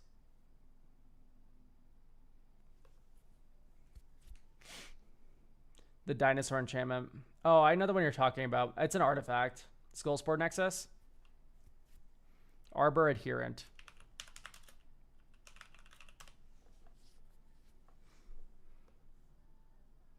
I mean, it's fun. It's not good. It's fun, though. I don't like Skullport Nexus. That's better for big power decks, of which we are not. We are big toughness. Very different. Oh, fuck. Jaws of Defeat. Whenever a creature you control enters, the target opponent loses life equal to the difference between its power and its toughness. That kind of makes me want to go off like a Chroma's Will and do Eerie Interlude as like our interaction or like our protection spell, because Eerie Interlude works with Jaws of Defeat in a very funny way. I'd keep this. Verdant Catacombs, get green white land. Probably Lush Portico. Gwen on top. Dink Dink, Starfield Shepherd.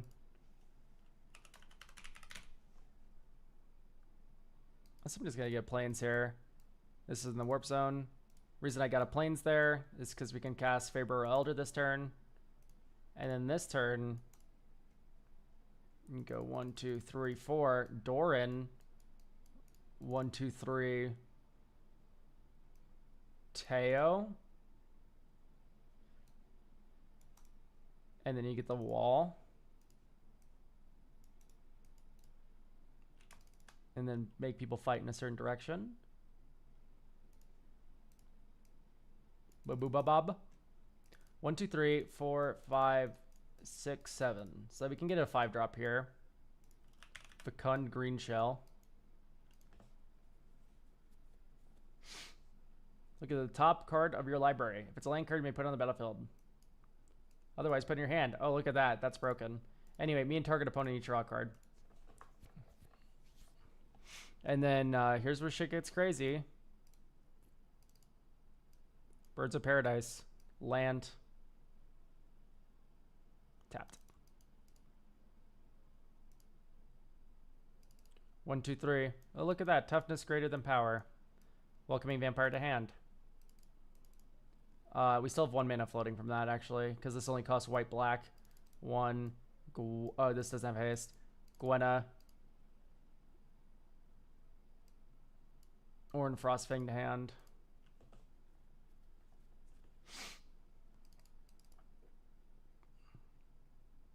Welcoming Vampire. Court of Calling to hand. That's insane. Pass. And then you just hold a Court of Calling. 1, 2, 3. 1, 2, 3, 4, 5. So you can get up to a 5-drop with this.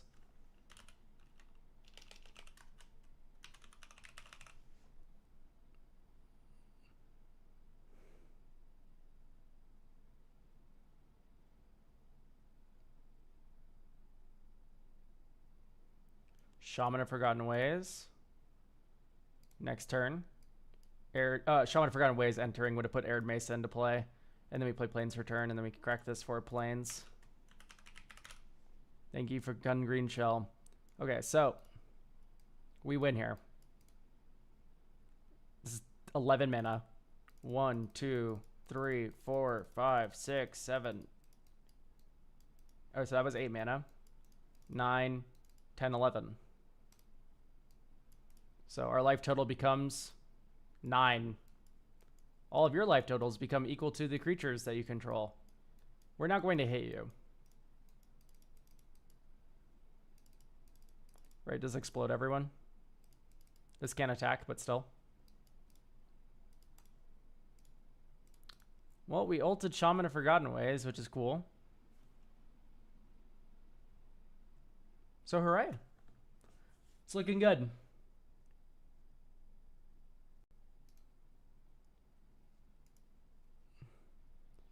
With the Chroma's Will and the other trample, we have Winds of Abandon. What do you mean getting chumped to death? We have Winds of Abandon, fucking Wave of Reckoning, Slaughtered. You have like 5 one-sided board wipes. What do you mean?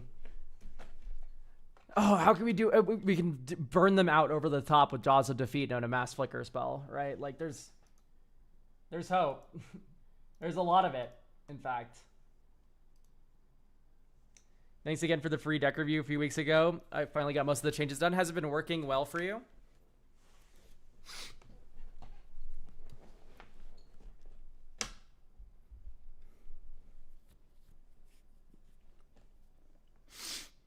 Okay.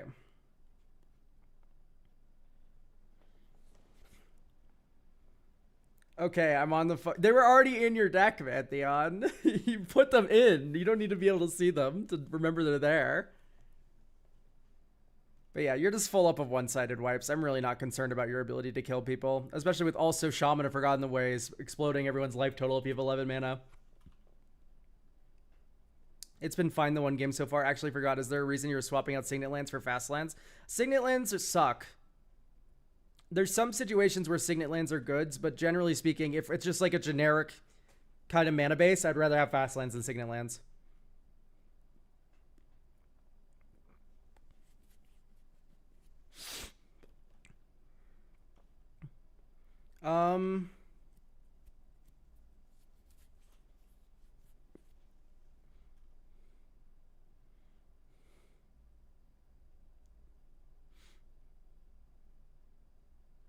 What should our last card be here?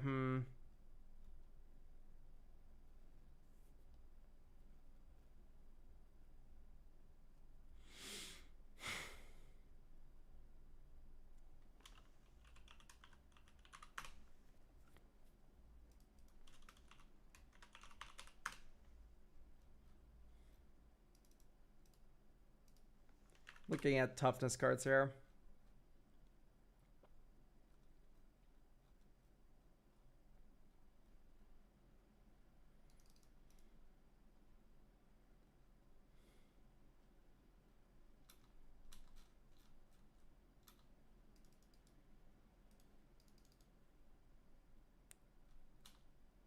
I'd probably just run Selfless Spirit. Comes down early to protect your board later. And then also it's a Court of Calling target, right? You can just Court of Calling for this in response to a board wipe, and then suddenly you're safe. I think Archdruid Charm Triple Green might be a little bit of a hassle. And instead you might want to run something like just Traverse, or your mana value is pretty high. You could do Analyze. You have Malevolent Rumble to fill up the yard.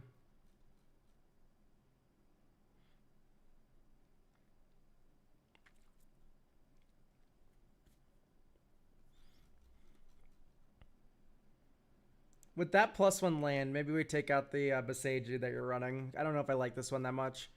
And then instead you can just run Voice of Victory, because that's a creature with toughness greater than power.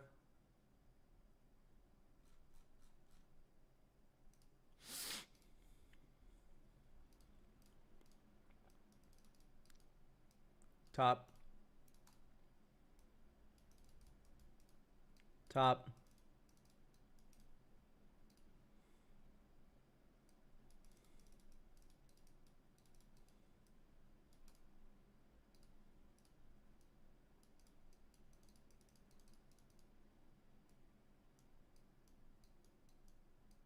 Any one color.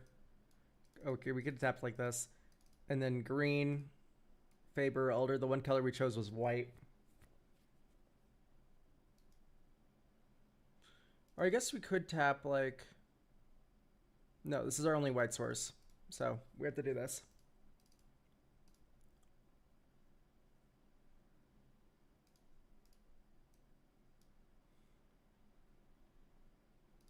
Green, 1. Assault Formation. Type Plains, Godless Shrine. 5 mana. Let's do Malevolent Rumble.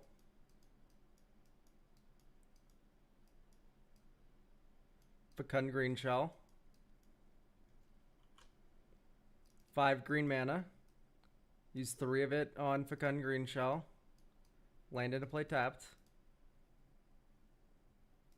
1. Into hand.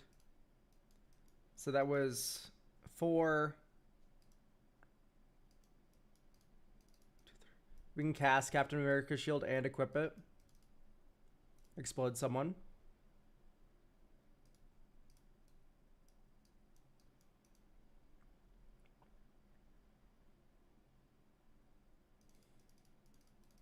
+1/+0. +1/+0.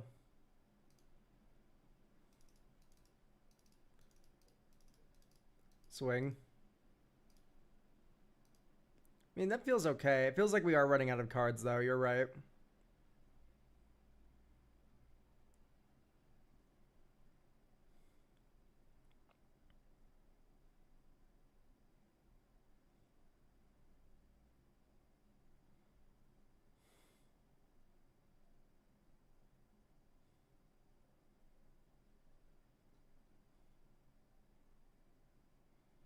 I like the Oran Frostfang.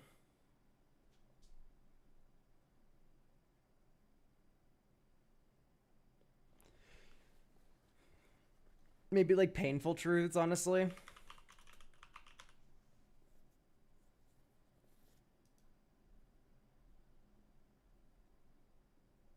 Yeah, I know why you had those in there. I just don't know if I believe in them because they only really work when your commander's in play. Golden Earth is a bit clunky.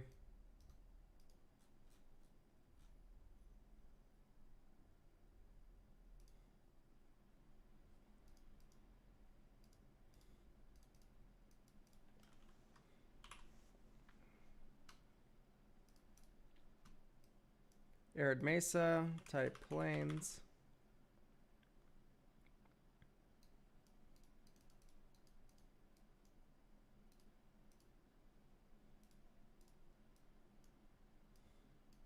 Selfless Spirit.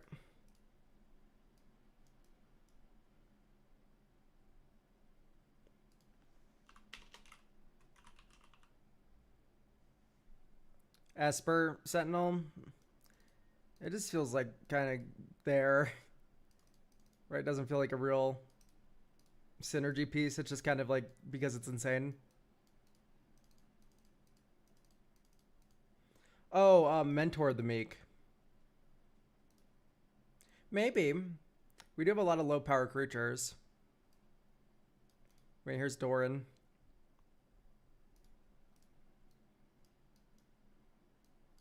One, two, three.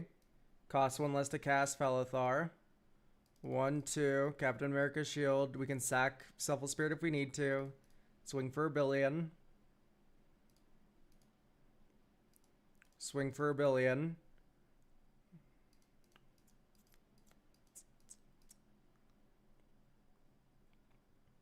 Has Vigilance. Ooh. Okay.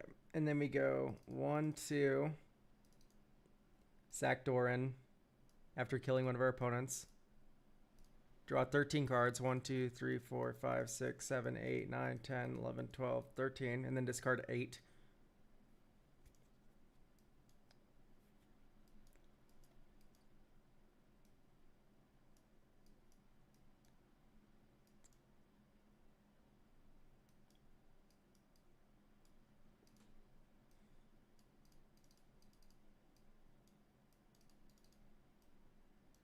Okay.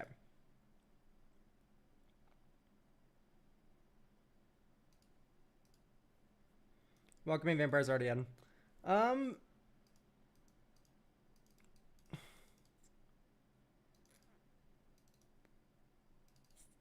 Winds of Abandon.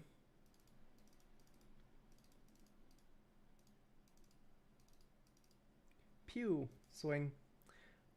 Okay.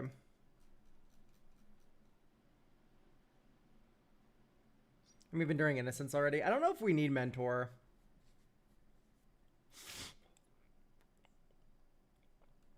He's fine. I prefer a Beast Whisperer.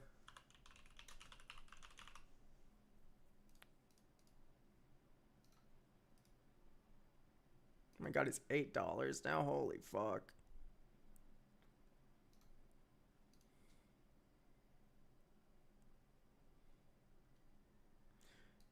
Flare of Fortitude is kind of like a fog already.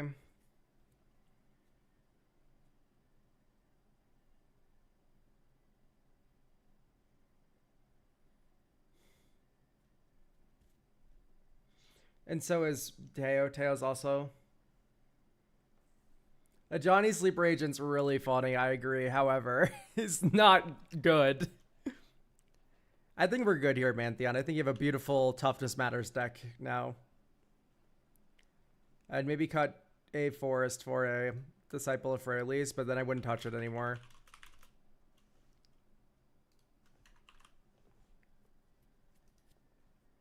This is the last swap I would probably recommend.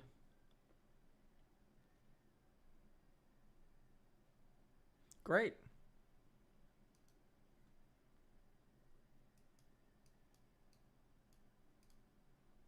Thank you so much for getting a deck review. Do we have Miri in YouTube chat?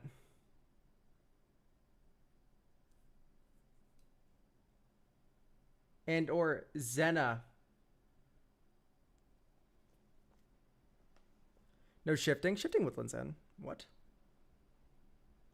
Exidian is here. Okay, great.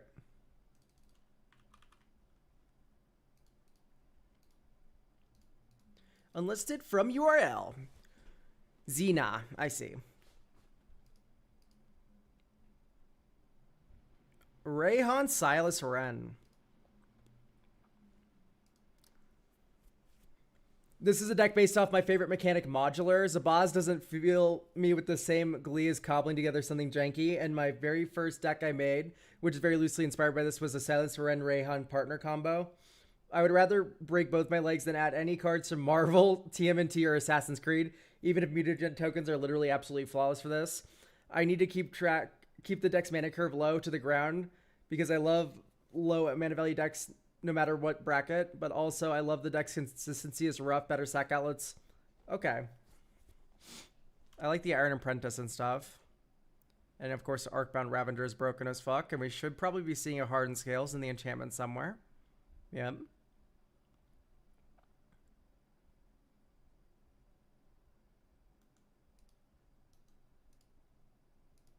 Are we doing KCI stuff? Yes, we are.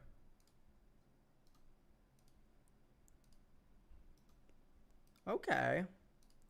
I'm seeing the vision here. How do we feel about Heartless Summoning?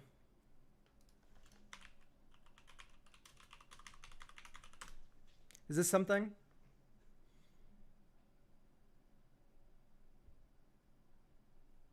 How do we go about getting a deck reviewed? Through the coffee, you can get a deck review for next week's stream. There's 2 slots available for Tuesday, I believe. There's 3 slots available for Tuesday and 5 left for next week's Sunday. Or it might be 2-6 or something like that. Yeah, 2 slots for this Tuesday or next Sunday. Or you can get a free deck review if you watch for long enough. You get a enough channel points, you can just... Yeah, exactly. So I think Heartless Summoning's pretty fire.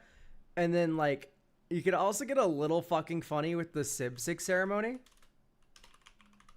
Sibsig Ceremony is not necessarily good for your deck, but Sibsig is... It goes infinite with Mirror Retriever and the Bird and, like, another cost reducer. You can make infinite zombie. Now, is that correct? I really can't say for sure if that is correct, but it is funny. You'd probably need to buy an Urborg because it's triple black. Yeah, that's fine. Like the Thirsting Roots and Ancient Stirrings and Traverse the Uvenwald. You know what's up. Farseek's maybe a little bit weird. Both the commanders are 3, and then we kind of want to play like 1 drop into 2 drop into, like, we just don't have time for it.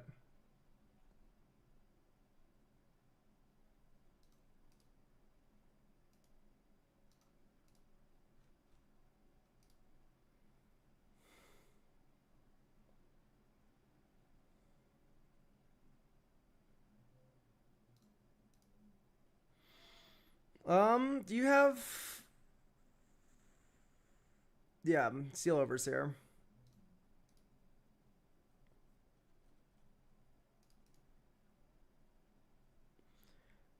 Yeah, sadly we can't go around adding Dr. Dooms to decks. Alright, so Heartless Summoning in. Maybe Muddle the Mixture to go grab it.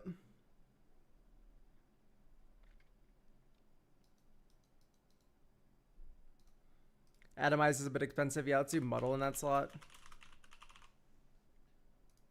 Counter an instant or sorcery.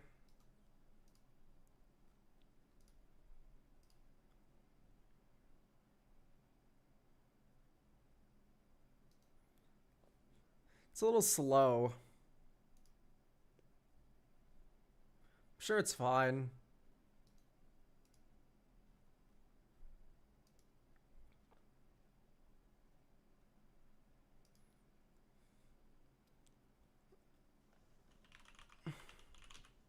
Maybe Waterlogged Teachings.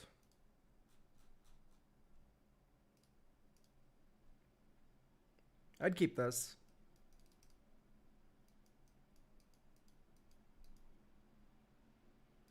Top 5. Get Glimmer Void.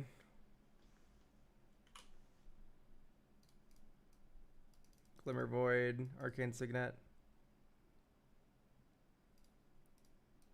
Urza Saga, counter on Urza Saga.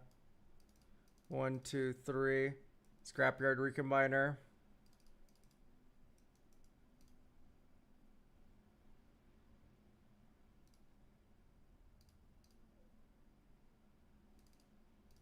Arcbound Slith. Diabolic Intent it. Or, I guess Village writes it. Draw 2 cards. Turbulent Thingy. Walking Ballista. Tap, sack, Arcane Signet, get. Or I guess we can... No, we can't. Okay. Tap, sack, Arcane Signet, get a Construct card.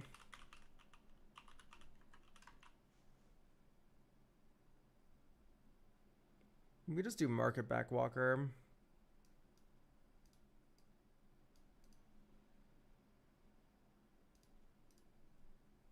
One, 2, 3, 4, 5, 6, and then Urza Saga goes away and gets us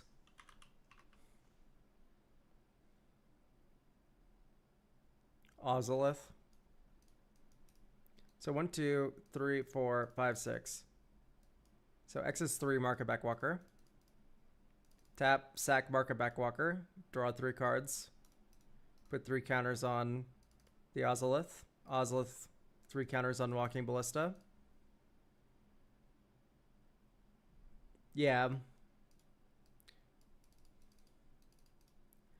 Alright, it is feeling a little awkward to kind of like weave everything we have into one turn. I think we need Mana Dorks.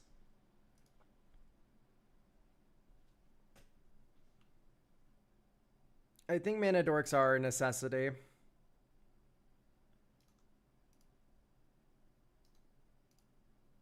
We're in black. We kind of just don't need those things.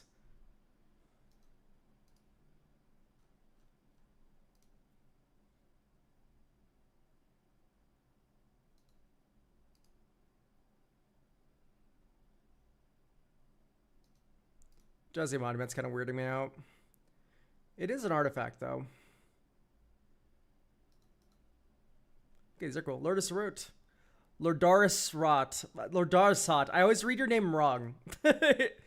Thank you for getting a deck review. Ornithopter of Paradise. Yeah, Ornithopter of Paradise would be a very good inclusion if we wanted them all to be artifacts. We could just reach for, like, Springleaf Drum. That is like a thought. But if we don't want to stay artifacts, we could just like rock out with some normal ass Mana Dorks. Like Wild Growth is always the first one I would add. Then like Birds of Paradise. Elves of Deep Shadow.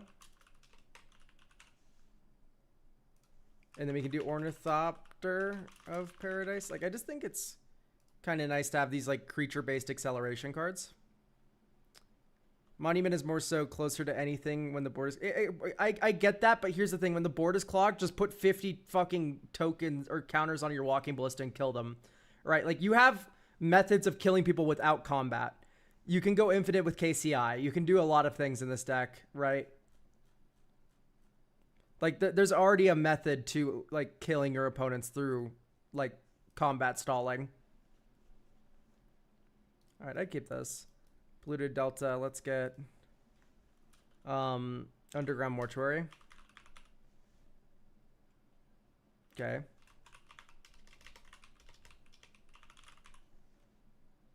Okay, call me a greedy monster. I think no surveillance is a little much. I think you should have one. It should probably be the hedge maze, right? Your deck is mostly blue-green. Just kind of forest for it.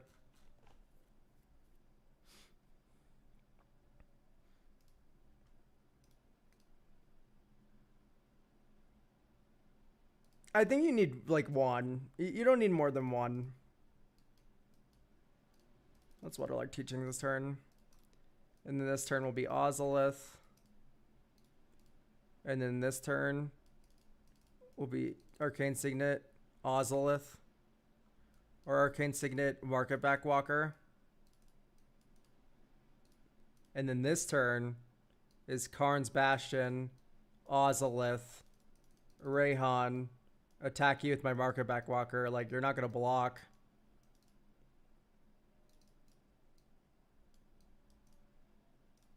Next turn. 1, 2, 3. Surge Conductor. 1, 2, 3.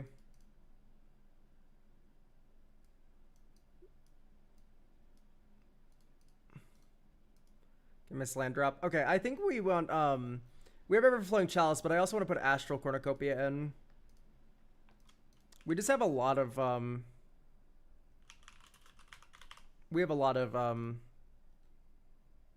proliferation. We're in black green. Why are we running Withering Torment and shit? That doesn't seem very right. Okay, I'm kind of down on village rights right now. Just bought a deck review, my third. I love you. Mwah, thank you. Reshape is a little weird, maybe. Just because a lot of these things you want to cast for like big X's, and then just putting them directly into play isn't quite doing that. Gay. Yeah.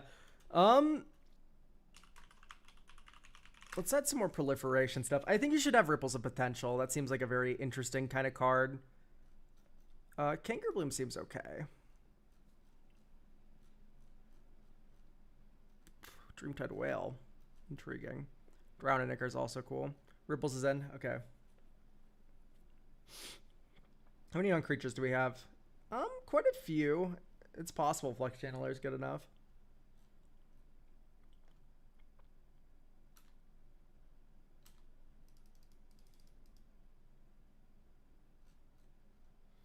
Probably Thrummy. And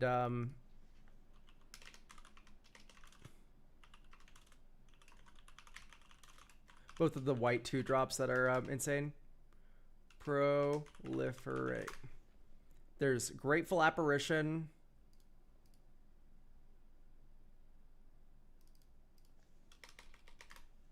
Did I spell proliferate wrong? Type creature, ID white, mana value 2. We're not in white. That would explain it. I don't know why I thought we were in white. I'm just so used to modular being white, I think.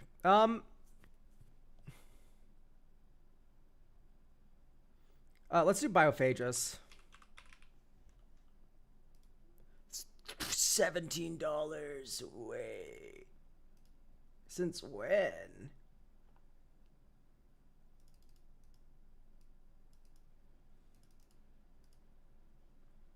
Biophagus is really good. Is it okay if I ask for a review for a spoiler commander? Yeah, you're fine. Animal Tender from Avatar.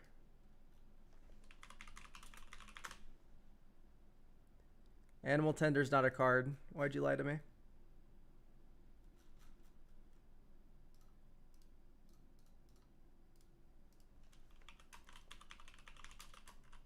Diligent Zookeeper.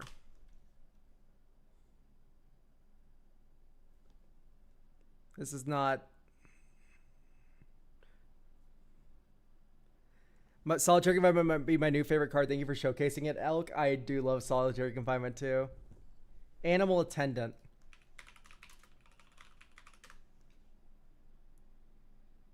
Add 1 mana of any color if it's spent to spend a non-human creature against with additional counter on it. But this one doesn't work with Silas Ren or Rayhan. It's worse than Biophagus. But no, you're right. It's just a lot less money.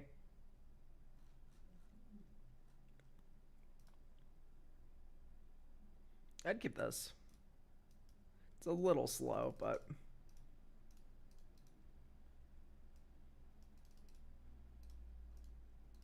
And now we lose. Never mind. Bad idea. Budget is of little concern. I proxy these decks usually. Great. Biophagus in, baby.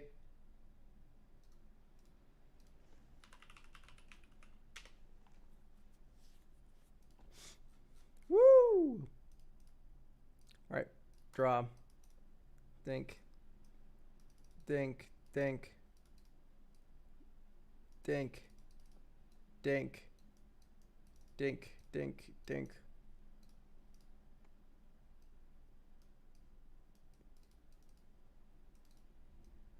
Dink. Dink.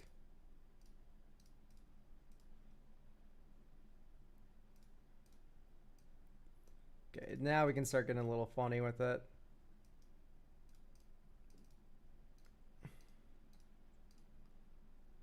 Sack.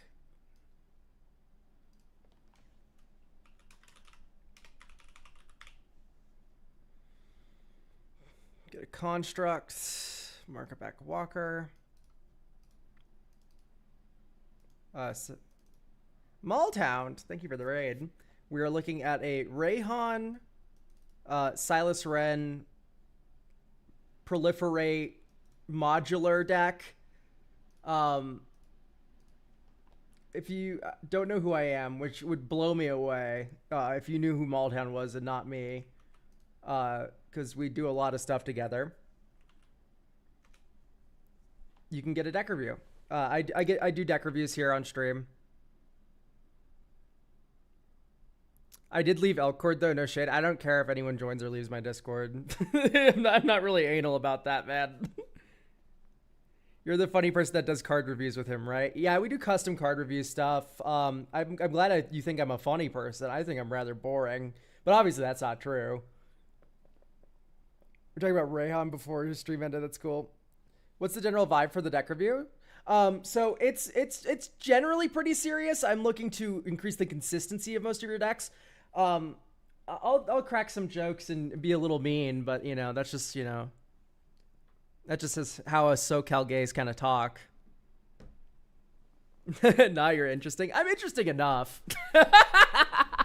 I'm not that good at cracking jokes or anything, but I'm like, fine. He's gay mean, exactly. So I don't know. I'm not typically like a roast kind of guy. I'll react harshly if you have a horrible deck, but I'm here to help you. I'm here to help you.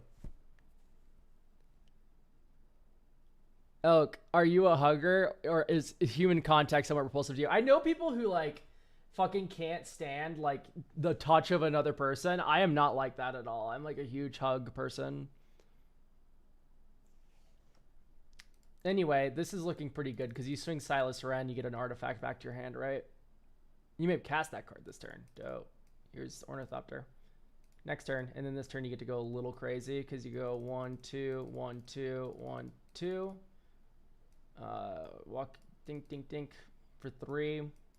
I kind of want to add the one idiot that like removes counters from himself to make mana. You probably already have him in the deck if I had to guess, but add one mana. Yeah. We already have Crystalline Crawler. And we already have Mindless Automaton too. These are both very fun cards. I'm thinking about like my Tekkathal deck a lot right now, which has a lot of these like Thrumming Birds and stuff. And then you like set up for like a big Astral Cornucopia. Then you like just do insane mana advantage shit. I don't know if that's necessarily the deck we want to be doing here. I'm really happy with the Heartless Summoning ad, by the way.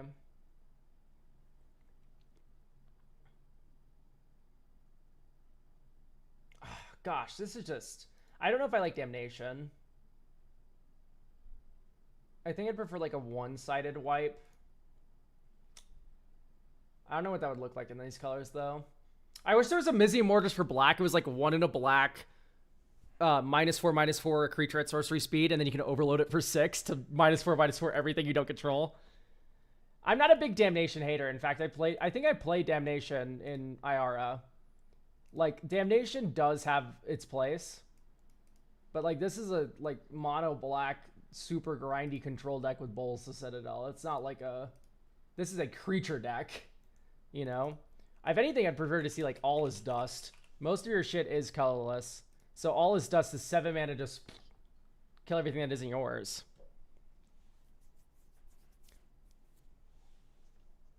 Yeah, like, I'm always down to, like, I don't know. The tone changes depending on who's sent in the deck. Yeah, I think All is Dust is the call here.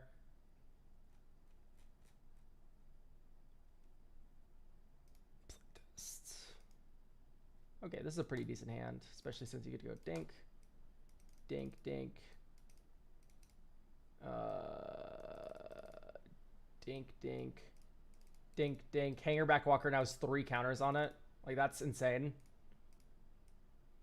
Oh, you're doing Phyrexian Scriptures too. Yeah, you're doing pretty good for yourself. I think I'm going to drop Rayhan here. Enters with 5 counters on it. And then this turn is when you go insane, because you get KCI. Sack Hangerback Walker. Get 3 Thopters. 1, 2. Silas Wren.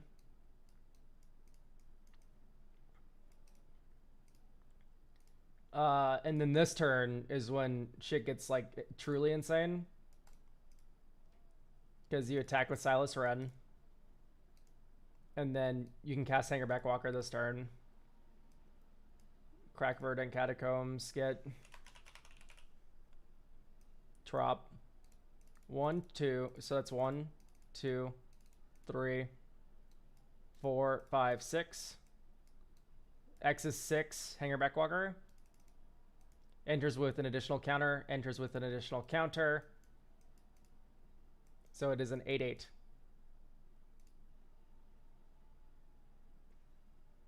That's pretty good.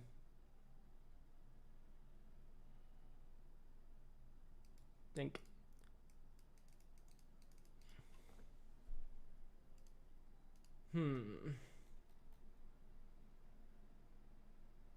Desync can work well. I really just don't like Desync as a card.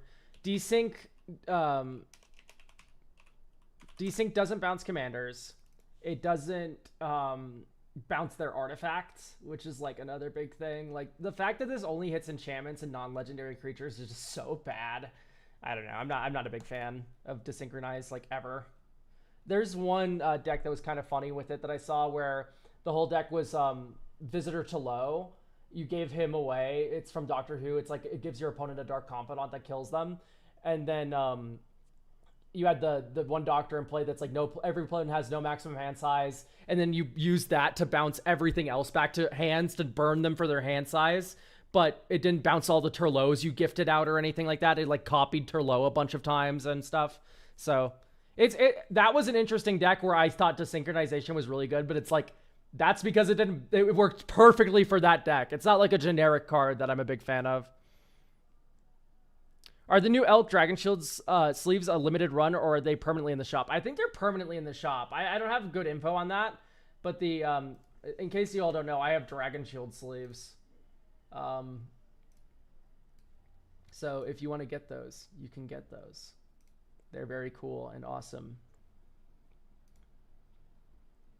Channel points are called bucks. Finally, someone gets it. Oh my goodness, it took you guys long enough. We got furry pinup sleeves as an official Dragon Shield product. Yeah, I know. I'm a miracle worker like that. Yeah, I'm still just kind of worried about your mana. It doesn't feel like we're artifacting as hard as we should. God, if only... You said there's no budget, right? Like, you just need a Mox Opal. This is just kind of non-negotiable.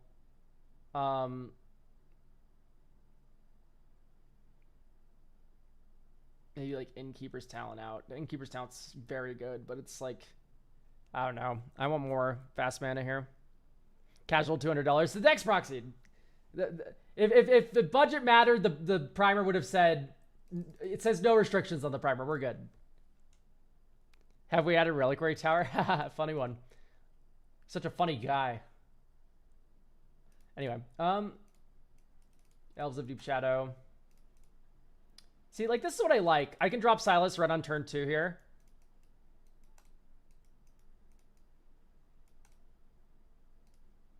And then this turn,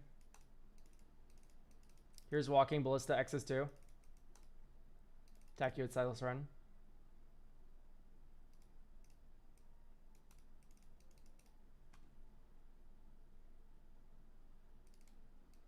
Rayhan.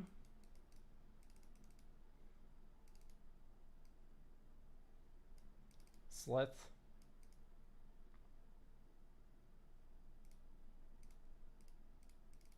Hardened Scales. There's 1, 4, 6, 8. Okay, so this only costs 2 now. Which is also known as 0, because it's fucking the Great Henge. Counter, draw a card. Gets a bonus counter because of Hardened Scales.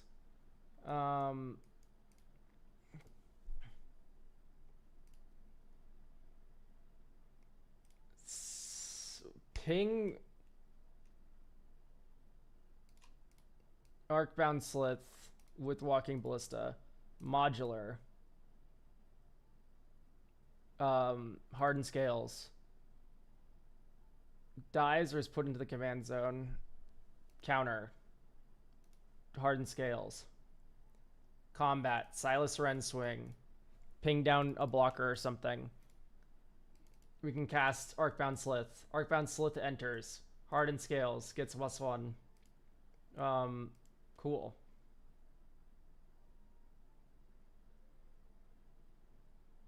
Enters with another counter or 2 because of the Great Henge. Okay, great. Yeah, this is feeling very good. I wish we had a sack outlet now. Surveil 1. Karn's Bastion. I'll graveyard that.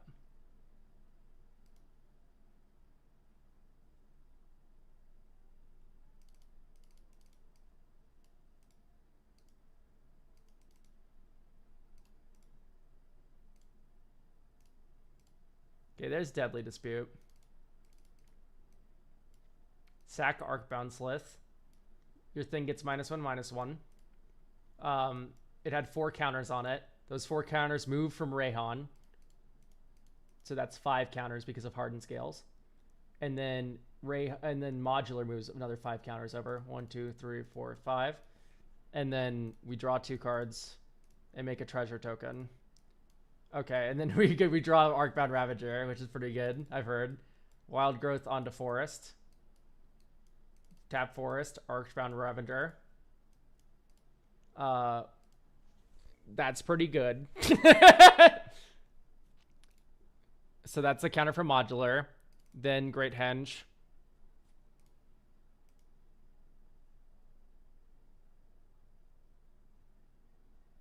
Sack Treasure Token. 1, 2.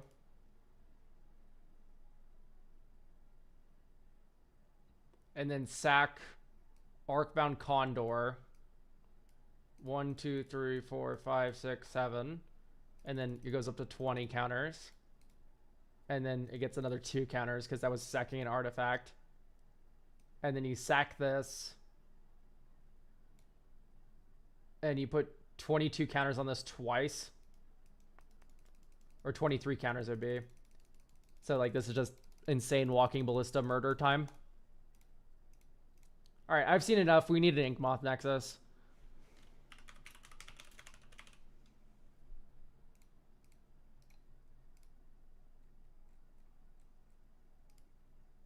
Surprise! Artifact creature with flying and infect that you can put the counters on and then it fucking kills everyone.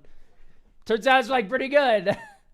Who could have guessed? I think we're gonna just ditch. Because I like Teleria West to go grab that too.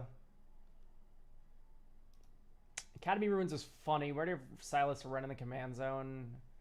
I don't know. I'm mainly looking at color sources here. Maybe Inventor's Fair is just too expensive to activate. Karn's Bastion. Yeah, I think you just need the Inkmoth Nexus. Do you have enough artifacts for Urza to work? Urza would be okay, for sure. Absolutely.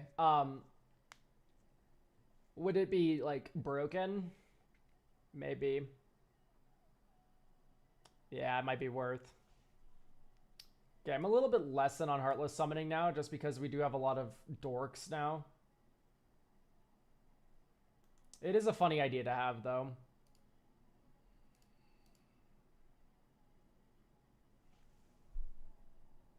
Maybe like Kami of Whispered Hopes. But it's not an artifact.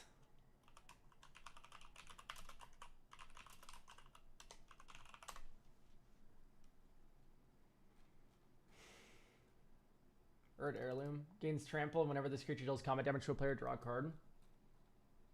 Liberator, give all your shit flash. Puts counters on himself. Yeah, that's kind of hard to pass up on, I think. But we're just so full of 3-drops, I don't know if we need another one. It might just be better to put a 1-drop dork in, like a Springleaf Drum or something. But Springleaf Drum's a little awkward. If you don't have a creature, you're kind of just shit out of luck.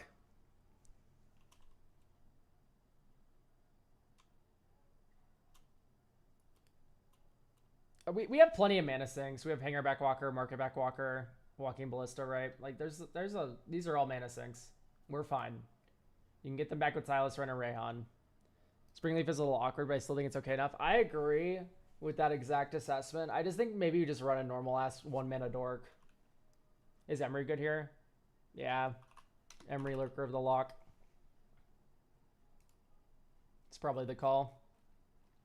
Where's Portal to Phyrexia? This is not a big mana artifact deck. This is like a... We're trying to like kill you on turn 6 with like +1/+1 counters. This is a very different kind of strategy. That being said, we did just add like an insane mana opener here.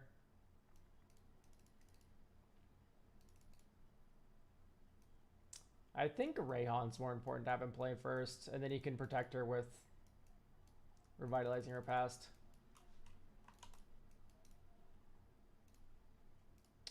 Okay. Blue, 1, muddle the mixture.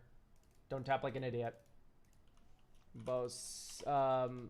Ozolith, Shattered Spire, green 1, enters, hooray.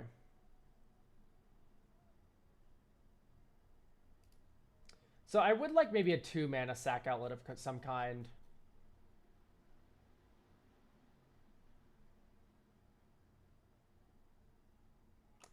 You could have gotten Throne of Geth there. That's not bad. Oh, Arcbound Ravager's in the deck. Duh, we have a 2-mana sack outlet. We're fine. We are good.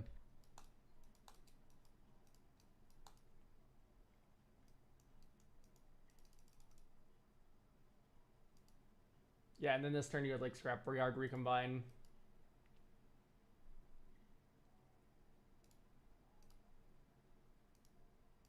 Terradome from Turtles. There's no restriction. We could add... I'm not adding Turtles. Understood. Turtle cards, yucky. Yeah, that's fair. Yeah, that's right here. Can't put Marvel, Assassin's Creed, TMNT. I think this is set, though.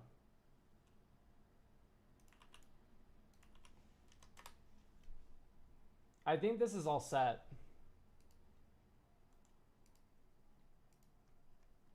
What's the issue with Turtles? People don't like them. They're cute. They were cute before Teenage Mutant Ninja Turtles, for sure. There's a lot of cute turtles.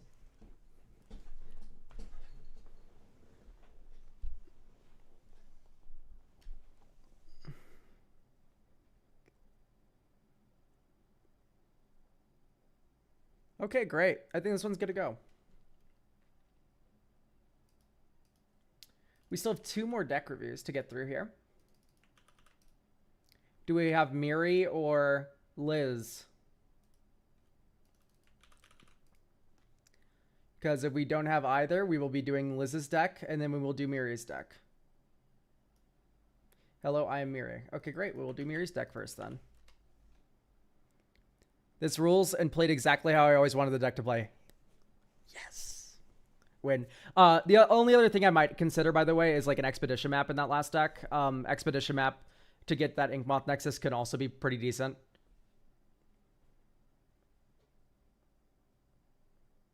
Yes, that'll solve every issue with fucking Universes Beyond. Every single Magic problem will be solved. We had through the Omen Paths for everything. No.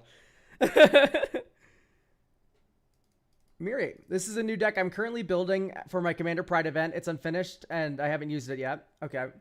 The deck is trying to make a wide board of tokens to make a load of mana off Radha, then draw loads of cards. So then use Garna. Wow, this is like the really lesbian deck, isn't it? Get two butch lesbians together and magic happens. Well, if this is just a beautiful token Jund pile, I have so many thoughts. How are there two commanders? This is the Rule Zero event for Pride Month. Some game stores do it, where you can just, everything has partner. So, these do have partner for this exercise today.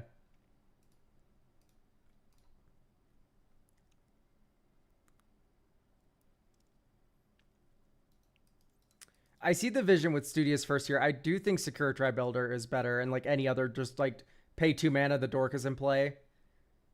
Yeah, even like this Radha, like I don't know.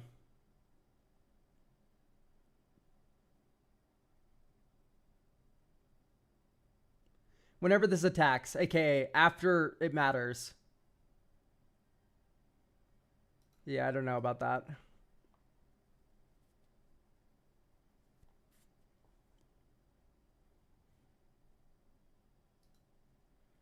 I see the appeal of the Powder Ganger.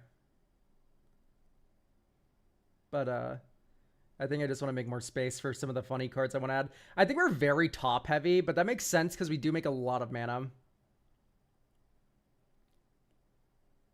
Spawning Pit's a little iffy for me. Like for me, what always makes these decks so much better is just having a nice like dork curve, of which you have. We have a lot of these like 2 mana dorks that tap for mana. Rhythm of the Wild, perhaps? No, it's a little awkward in the curve, I think, because we're trying to do 2, 4, etc. Dictative Erebos, I see. City on Fire, I love City on Fire. This card's so cool. I do think Zerzoth is just worth playing.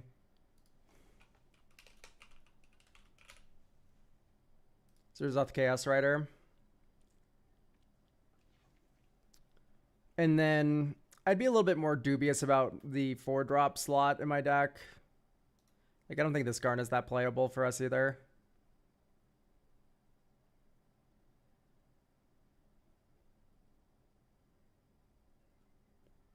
I was considering Zerzoth. I'll take her word for it. I do think he's just good. So we have Malevolent Rumble. We have Traverse the Ubenwald.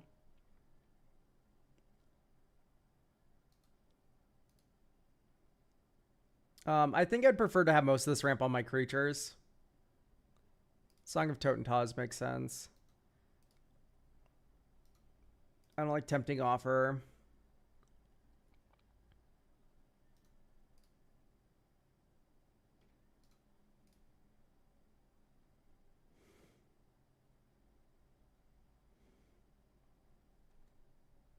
Okay. I like Dissection Tools a bit. Does 1 damage to each opponent. That's fun. Yeah, sure, we can keep it. Okay, so we have a bunch of slots to play with now.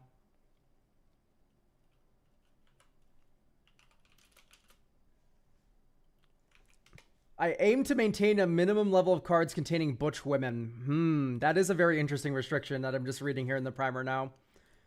I would love to put Judith in. Gwenna can go in. I don't know if she's necessarily butch. A little. She's giving. No, she... okay, I think you are allowed to have a bit of hip to waist going on, even as a butch. Vivian is butch, isn't she? No, I don't think Vivian's butch. Gwen is close enough. This is definitely lesbian material.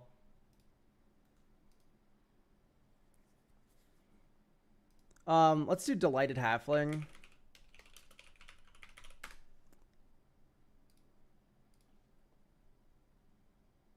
I thought Gwen if it was a dude, if that counts. Okay, that's a big win.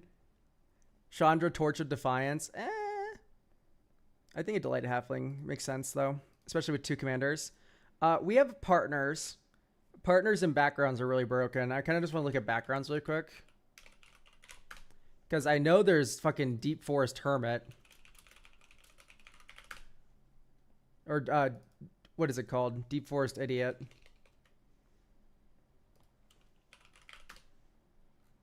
Cloakwood Hermit. If a creature card was put in your graveyard from anywhere this turn, create 2 tap squirrels. Holy fuck.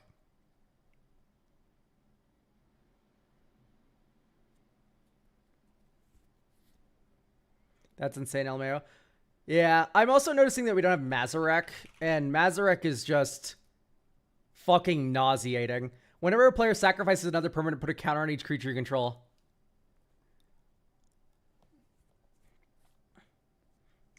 If you want to get really broken here,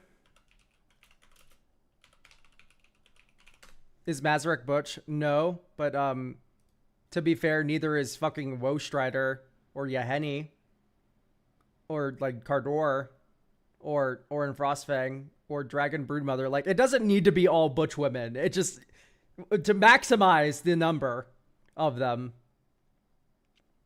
What do you think about the benefits from Spinner Souls? Spinner Souls is an interesting inclusion. It is just that we are a token deck. Dragon Broodmother's Brooch. Okay, fine, you're right. Dragon Lair Spider then. Either way. I think it would like Enduring Vitality. Marin. I don't like the Marin's 4 mana. 4 mana conflicts with our commanders. If we're tokens, we want Doubling Season, right? Do we want Doubling Season? What is Doubling Season doing for us? I don't know. Not a lot, in my opinion. No one wants Doubling Season? That's wrong, because Planeswalkers wants Doubling Season for certain. But here, I don't... Nah. I didn't mean for this deck. Huh? Spinner of Souls. Oh! Spinner of Souls is a good card generically, yeah.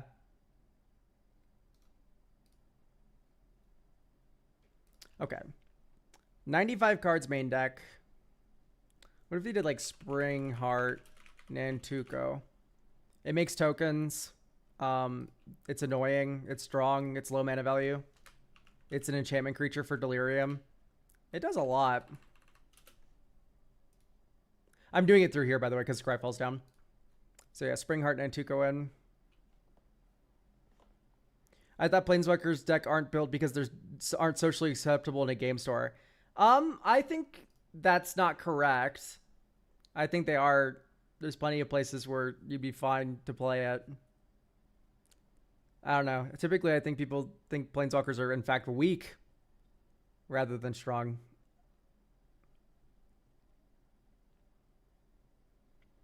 Maybe like Tangled Florahedron. I'm always a fan of a Living Death, too. Maybe do Living Death. Birds of Paradise. And then another sack outlet. Minskin Boo. I could see the appeal of Minskin Boo, to be honest. I get it. But, oh, I don't like Azul. Raga Draga is funny. We do have a lot of creatures with mana abilities.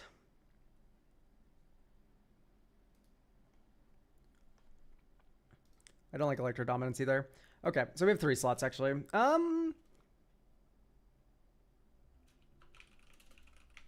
hate to say it, but it's true. Beast Whisperer would kind of go crazy in this deck. Although it's 4 mana. Maybe we do Eladamri instead. Korvek Doll.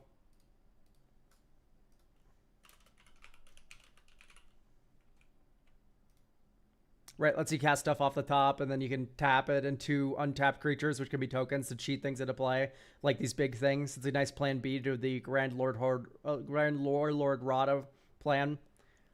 I think we cut a Forest for a Arena of Glory as well. Oh no, she already has haste. We don't need to worry about giving her haste then. there anything else we need to care about giving haste? Like Zerzoth would be nice to give haste, I guess.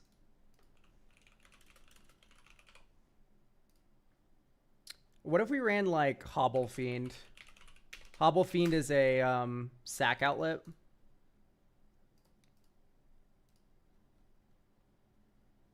That is also a devil for Zerzoth.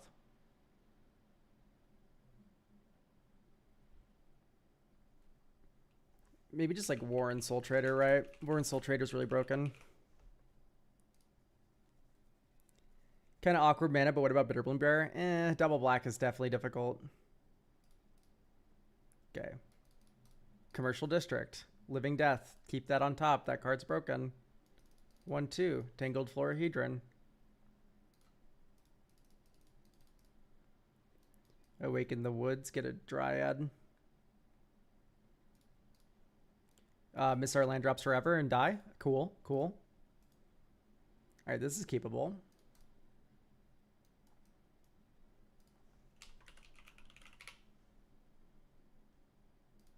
Okay. I'm unable to search for lands.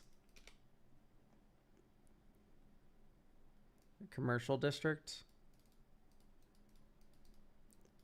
Graveyard.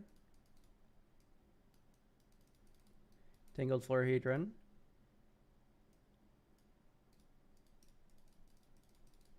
Grand Warlord Rada.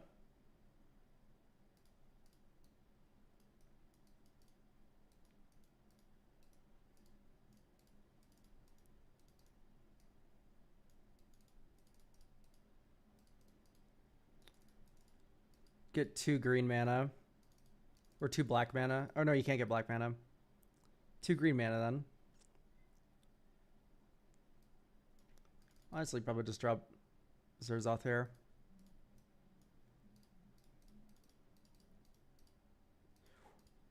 One, two, three, four. X is 3.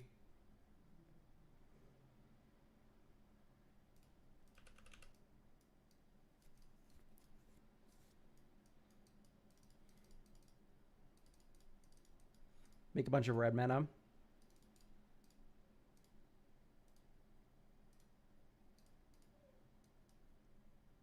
Discard a card randomly. Get a devil.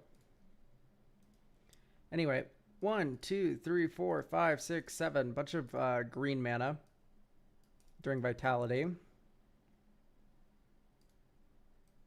Rada. Could have thrown out a Dragon Broodmother. I don't know. I'm kind of like terrified right now. I think we need Court of Calling for sure. Okay, great. We can't add it through here, but we can go to bulk edit. 1 Court of Calling, please. And then also we can do a Mizzium Mortars, which can open up our attackers. Right, Mizzium Mortars does 4 damage to each creature we don't control.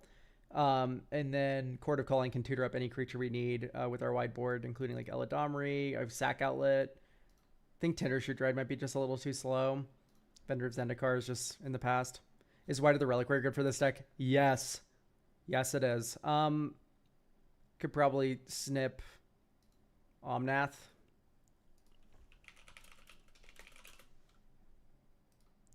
And we have Last Step Core already. Wouldn't keep this hand. I would keep this one, though. Yavimaya, Llanowar Wastes, Twitching Doll.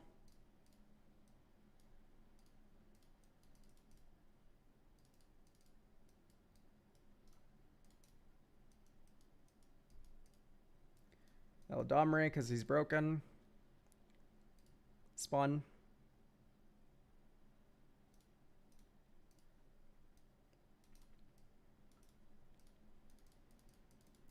Okay, we're about to witness the power of Eladamri here soon.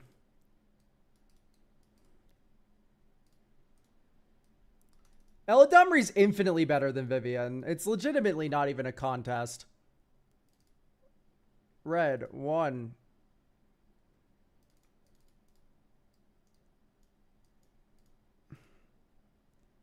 So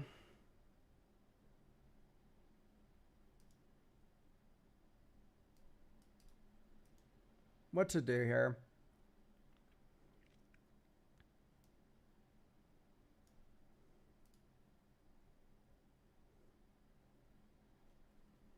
Where's Spider? Okay, we tap sack Twitching Doll. Traverse the Uvenwald because we now have Delirium.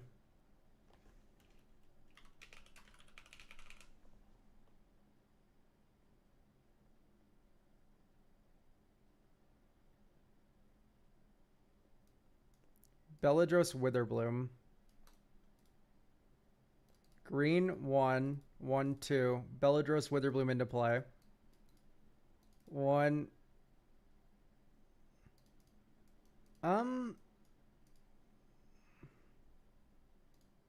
I wish we didn't tap like a moron, but that's okay.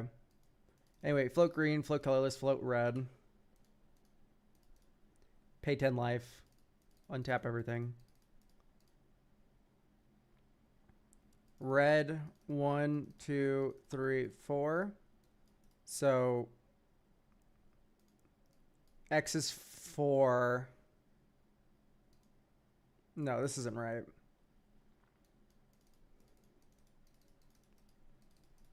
Because I'd like to get Rada into play.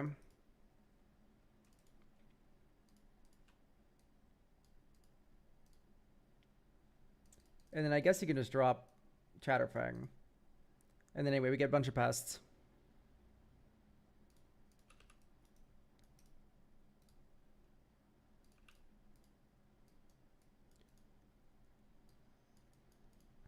Black 1, 2.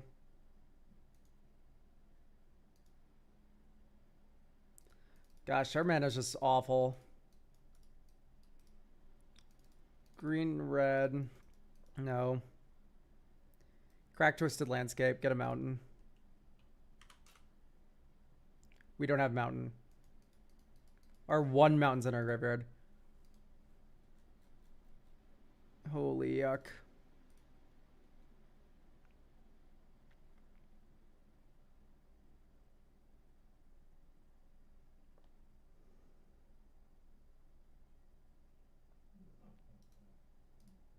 Urborg just kind of feels like it's here. Okay.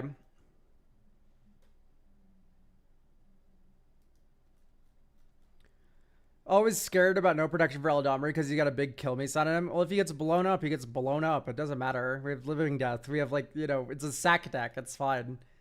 If he die, he die. I don't know if I like Crackle. It doesn't feel like it's really conducive to what the rest of the deck is doing. I know you make a lot of mana with Warlord Rada, but maybe Chthonian Nightmare.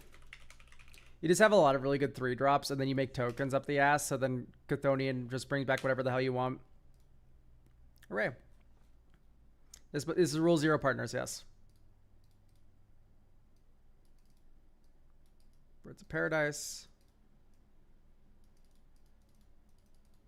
Secure Tribe Elder. Get Swamp. Bloodstained Mire. Type Mountain. Grand Warlord Rada.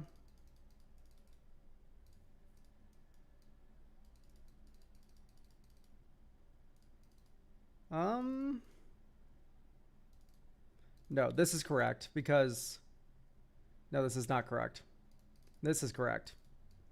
Because now we go to combat, we swing with Grand Warlord Rada, we float a red mana, we untap Birds of Paradise. Tap all attacking creatures. No, it's not all creatures you control. So sad. So this would say tapped. Think untap Rada. Swing with Rada again. Whoops. Sending Eruption your thing.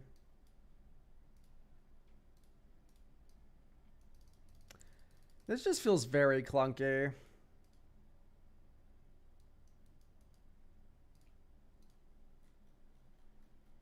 We're not casting Garna much, are we?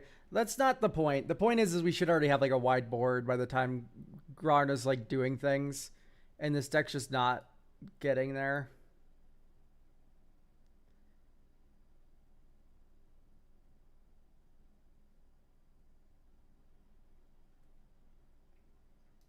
So is there other like early game token makers? Lord Skitter. Right. Comes in, makes rats every turn.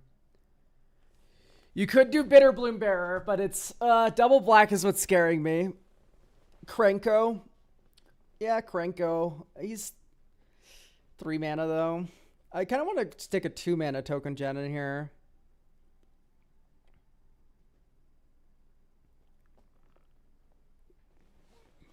Krenko's 4. No, Krenko's 3 mana. There's more than one Krenko. Chat. This is the Krenko I would add to this deck. You would add this one, and you would add Detective's Phoenix.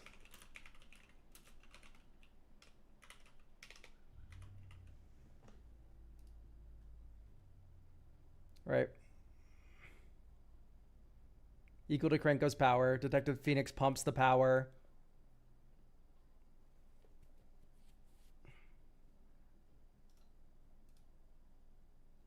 I don't know. 4 drops are tough.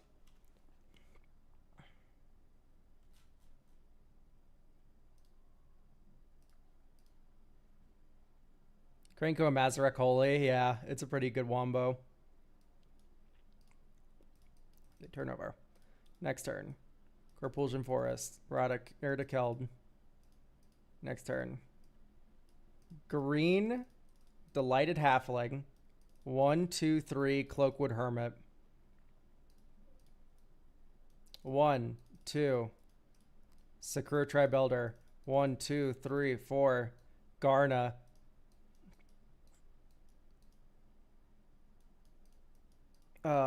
Sack Sakura Tribe Elder. Get Forest. Cloakwood Hermit trigger. It's a card got put into our graveyard this turn. We get 2 squirrels.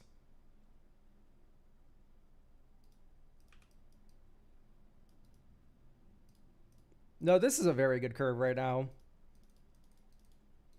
General Grand Warlord Rada. Move to combat. Swing, swing, swing, swing, swing. 2 red floating, and actually a bunch more red floating. 1, 2, 3, 4. So it's 5 red floating. Technically +2 because Rada has swung. Black saw Delighted Halfling in half. In that case, we should attack with her. Okay, great. Saw Delighted Halfling in half. That's our card in Graveyard Clause. We now have 6 mana. But we don't have a second color. Oh, that's so rough. We can't actually do this. So what if instead we just went green, green, 1. And then, so now we can get a 6-drop.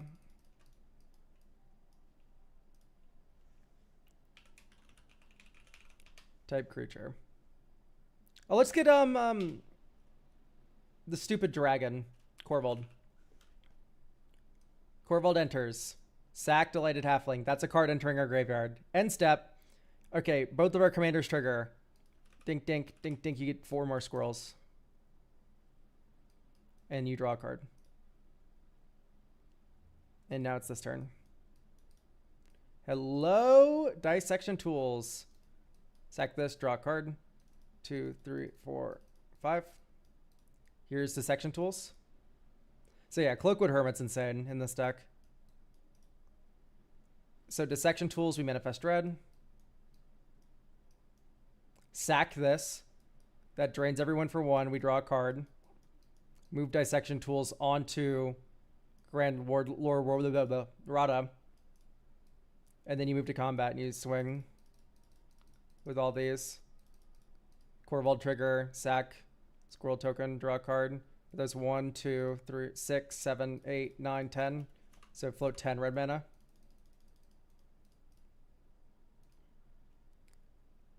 Is there enough sack stuff for Skull Clamp? Probably, but anyway, we make 10 dryads.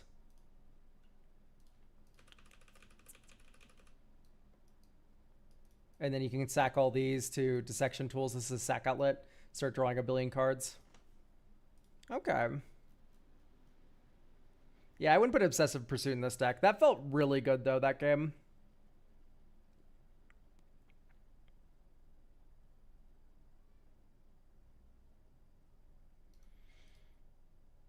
I think Threefold Thunderhulk is just like a little too slow.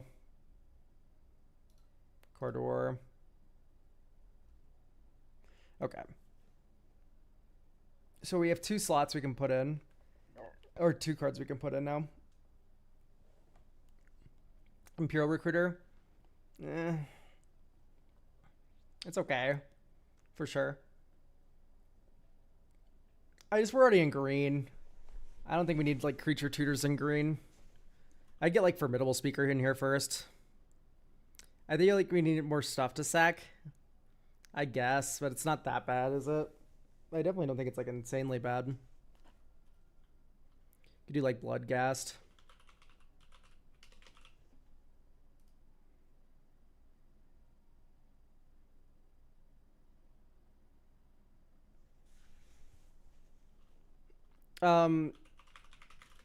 Let's do Guardian Augmenter. Right, 2 commanders. They both have hexproof and +2/+2. Bloodghast is a 2-mana token generator, right? No, Bloodghast doesn't generate tokens. Comes back from the graveyard when land enter. Okay, this hand's insane.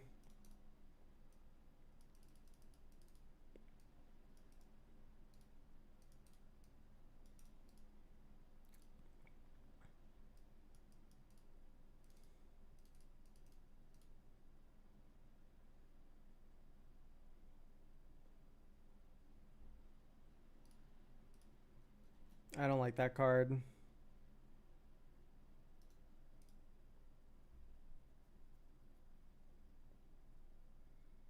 Let's do Bazooka Bog.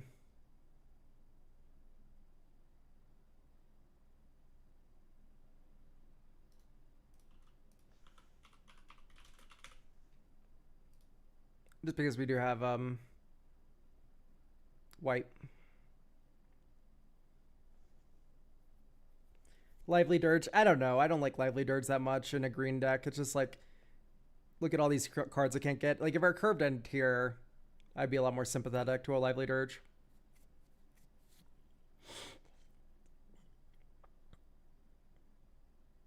Maybe like Troll. Or a forest one, Generosent. Because this feeds Detectives Phoenix. This is super keepable.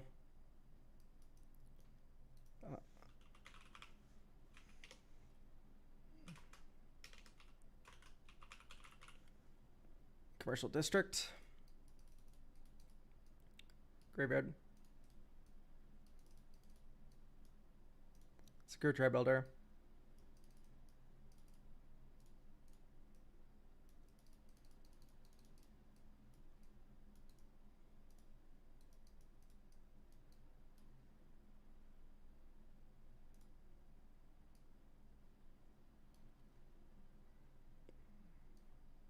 Okay. Mountain, 1, 2, 3, 4. Grand Warlord Rada. Move to combat, get a Thopter.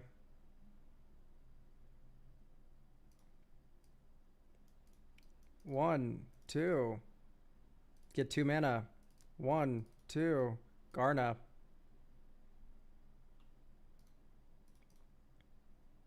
Next turn.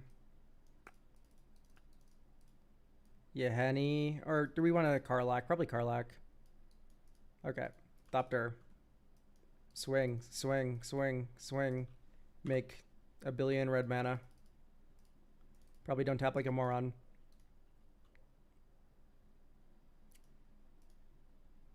Okay, great. Next to combat.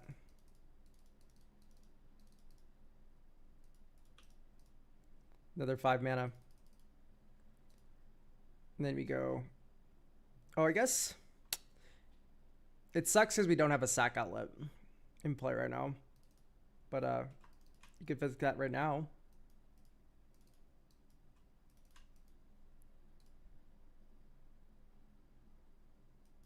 This is a lot of burn on board. It's 2 per creature right now.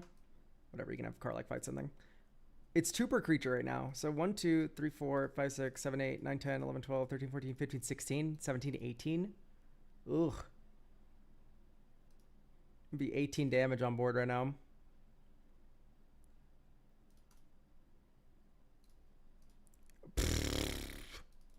Yeah, you just win. Cool.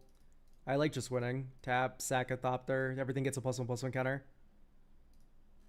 Yeah, that feels pretty good. I'm going to say. It feels pretty good.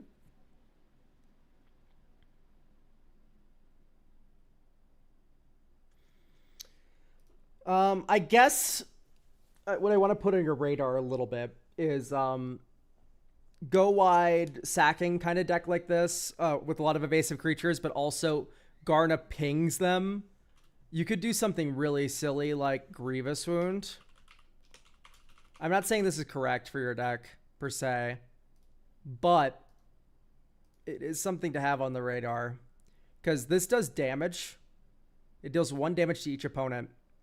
Basking Broods goes infinite with Mazarek, and then you have Grievous Wound as well as another sideboard kind of option here, where you enchant a player, and you sack like 3 things, and they lose all of their life. I think if you sack 4 things, it's guaranteed death for that player. That's Grievous Wound.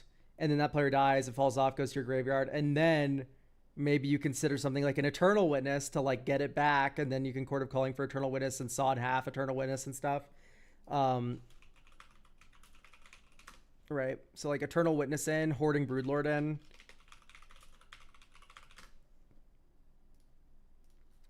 These are go wide options that are very strong, but not necessarily needed. But these are very strong. I'd probably go off Marionette Apprentice and stuff. Although Marionette Apprentice is broken. Ignore me there. But like, these 4 cards are very interesting for this kind of list. Either way, I think I'm good to hand this back to you. Keep these on your radar. They're going to change how the deck plays, so caution. But this deck as is going to do pretty well. Thank you for getting a deck review. All right, we have the last one of the day here. Sephir's Astral Slide from Liz, who says, I will not be there, but I'll watch later. So, hello.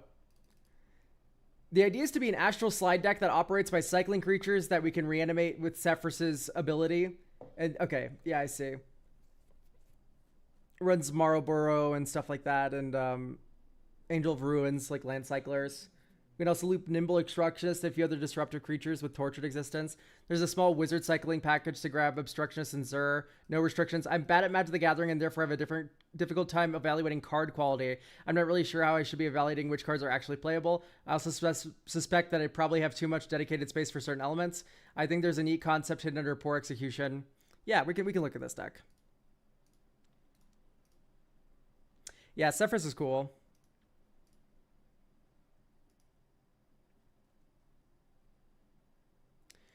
I'm not a big fan of Fluctuator in general. It depends on what cycling costs we have. Okay, Fluctuator here actually does look pretty good. I always like, yeah, Hama Pashar. Do you have the other one? The background.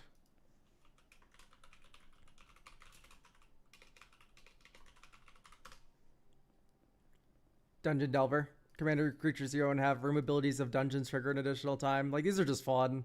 They're not even necessarily that good. So we have Astral Drift after slide, Perplex to grab them. Muddle the Mixture can also get Escape Protocol.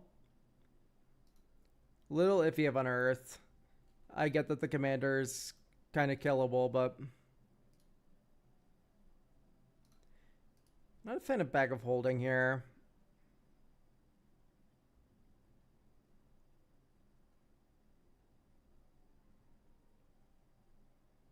So, Living Death is the best friend of cycling creatures. And the best friend of Living Death is Bojuka Bog and Bogart Trawler. I do love Fairy Macabre. I do think it should be a Bogart Trawler instead. And then the Swamp for Bojuka Bog cut's pretty easy to do. Okay, so there we have a little Living Death planned action now. Do we have all the initiative creatures is my next question.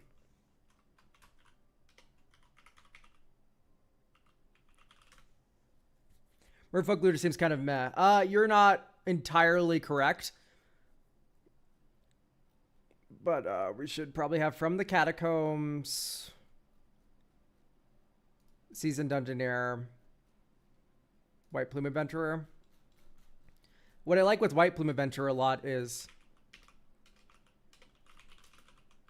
Starfield Shepherd, and then you run Mother of Runes, because now you're able to give an attacker protection and then end step untap, or each upkeep untap Mother of Runes. So lets you get a little bit more aggressive with Mom, which I do appreciate. Just making sure. Yeah, no restrictions, so.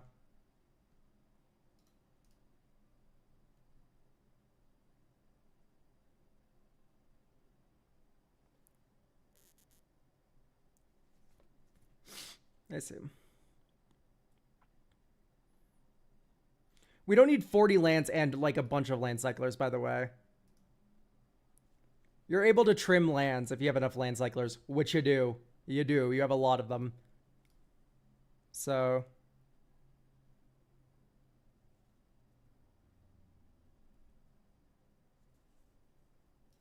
I don't like Vedalken Aether Mage. That's but it's a cycling cost. And yeah, okay. The fact that it is a cycling deck saves that card.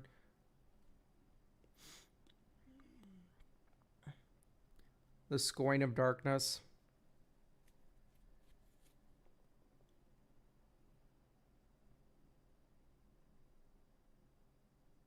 Okay, let's get rid of Flourishing Fox and Dam. And then you can run Spectacular Pileup. Right, because this is a cycling card. That is also a board wipe. Astral Drift, Astral Slide, Tortured Existence, Dungeon Delver. I mean, there's an argument that we don't need Dungeon Delver. I just find it kind of funny. Okay, I guess we can get rid of Looteral Core. That's the most awkward of these to use. Like, at least Merfolk Looter gets untapped by our White Plume Adventurer, and then we can use it each turn. That doesn't work with Looteral Core. Does New Perspectives get here? No. I don't like New Perspectives much at all. All right, this is a super keepable hand. Draw. Drifting Meadow tapped. Next turn. Island, Soul Ring, Mom, cycle Ash Barrens for Swamp. Okay.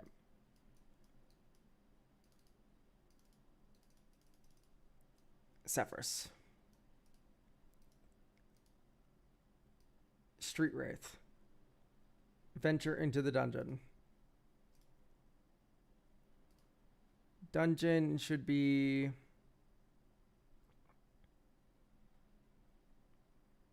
Phandelver. Scribe 1. Top. Bottom. Anyway, cycle this. Next turn. Plains. 1 blue. 1, 2. No, we can't do that. Terrible. I guess just pass. Architects of Will. Trigger. Create a treasure token.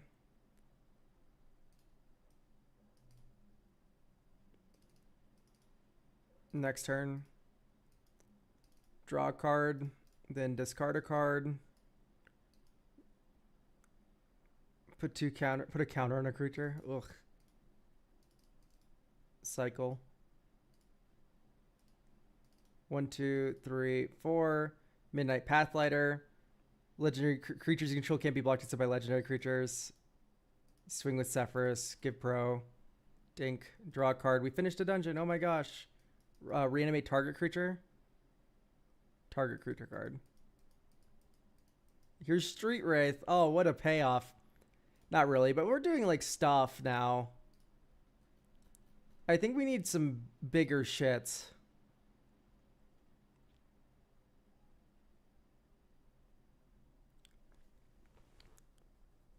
Do we need stuff like Propaganda? No. Propaganda is one of the worst cards ever printed. That's a joke. Propaganda is just not good. It doesn't protect you as much as you'd think. I'd prefer to run Solitary Confinement if I could. I don't know if we can find the space for that though.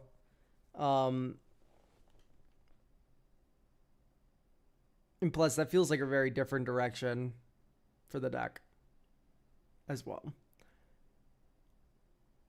It just feels like once we're getting the reanimation plan going, we're just kind of not doing anything, which sucks. I hate feeling like that. It just feels like we're kind of dirtling. So we're kind of dirtling, and so the answer is to dirtle more by adding a Propaganda and not to add things that finish the game. Like, this is just not a thought process I can really get behind.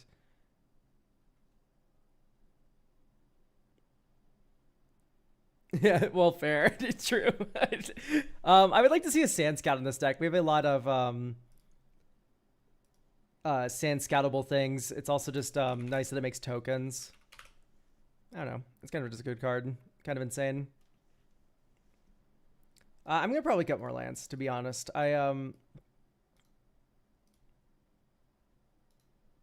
then you can run Lazadep Quarry as desert number 1. Desert number 2 would be Arid Archway. And then you have these other deserts here already.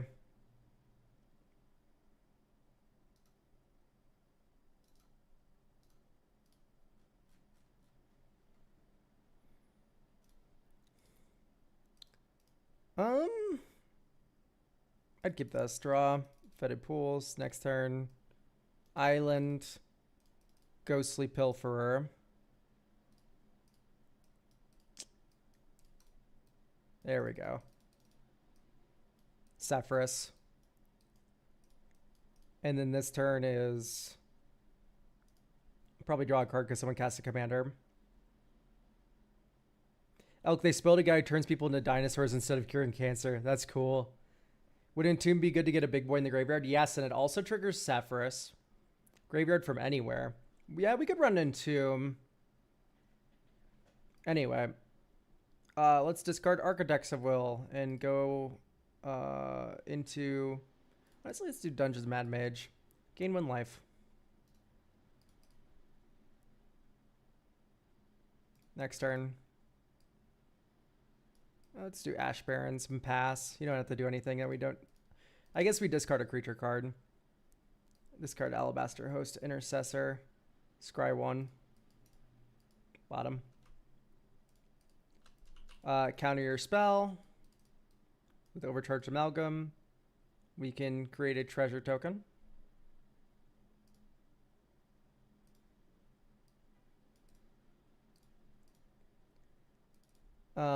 Vizier of Tumbling Sands. Scry 2. Top, bottom.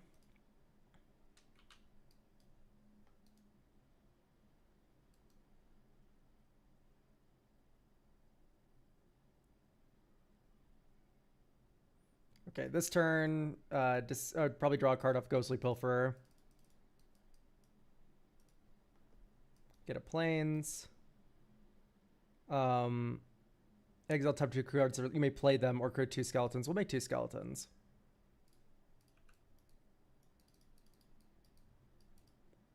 On next turn, discard Cathar Commando.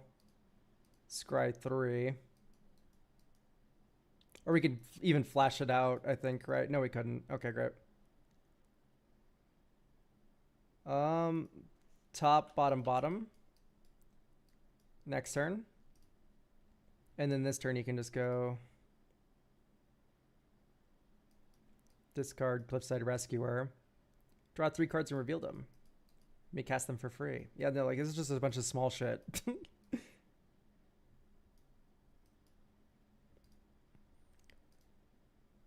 Like, if we had a sack outlet here, we could sack our whole board in the Living Death, but... Yeah, Psychic Frog would be insane in this deck. Like, just... Not straight up better than Ghostly Pilfer, but, like, close. Entomb. Lively Dirge. And then, after adding all those insane, scary cards... Let me make sure we're not breaking any. No restrictions. Okay, great. So let's add a bunch of big fucks now that we actually care about. I thought it was top 10. You're thinking of a different dungeon. You are thinking of a different dungeon.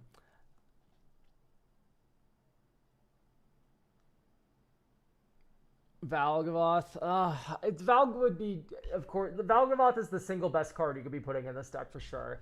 Let's do Nezahal. Primal Tide. This guy lets you discard cards, which then makes him very annoying, and it also triggers Sephiroth. Valgavoth, yeah. Terror Eater. And then you could do something like Accursed Marauder.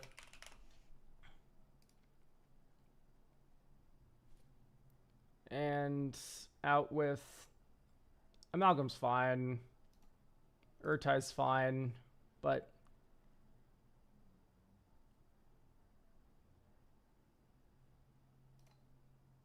Jenika's a little slow.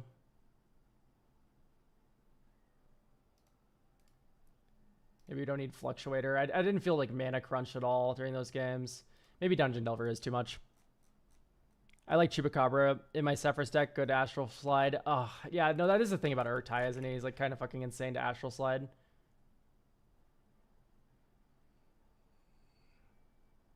Urtai Resurrected.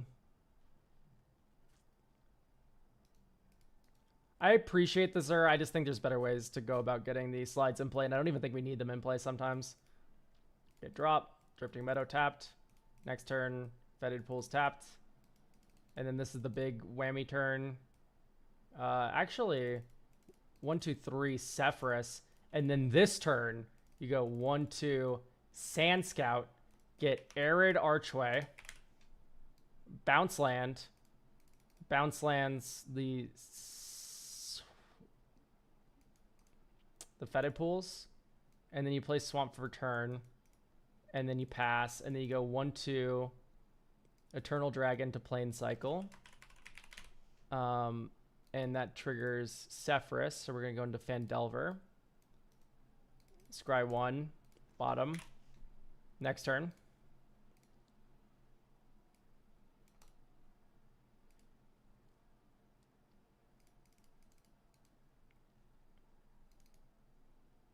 One, two.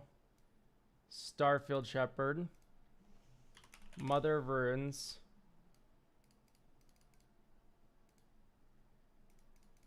Fetid Pools. Anyway, unwarp this. Okay, Midlight Pathfinder is very good here.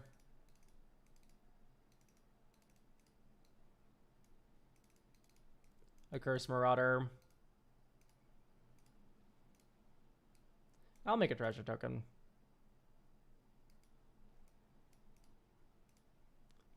Combat. Swing. Swing. Give protection. Whenever one or more creatures you control do a combat damage to a player, Venture. Put a counter on the creature. Draw a card. Bring back Eternal Dragon. There's White Plume. Initiative.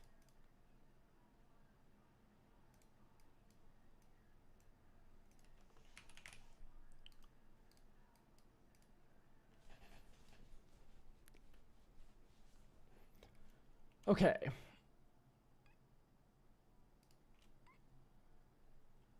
Time to venture a bunch.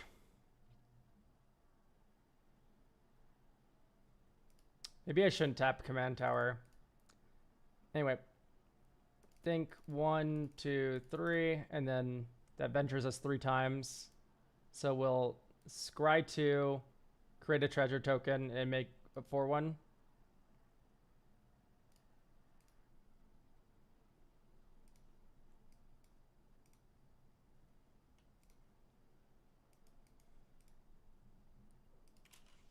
Top, bottom.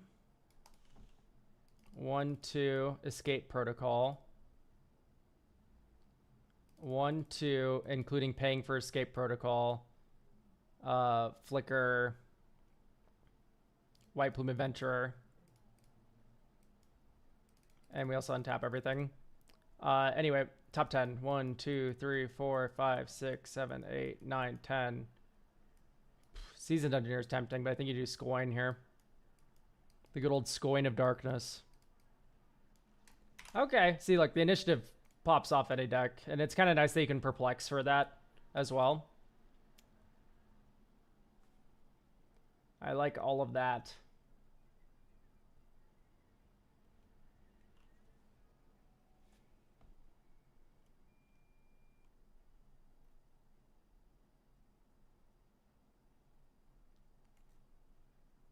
Honestly, I'm struggling to think about what else to do with this deck because it just feels pretty decent.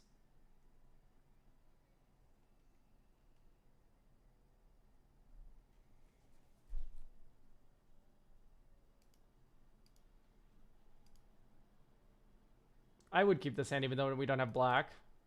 Now we have black.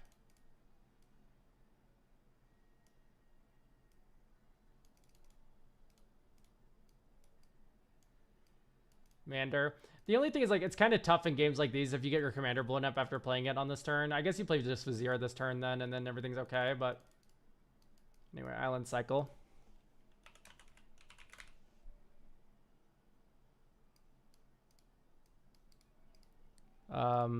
Then Delver. Scry 1. Bottom. Next turn. 1 blue. Let's just drop Archfiend Vifnir.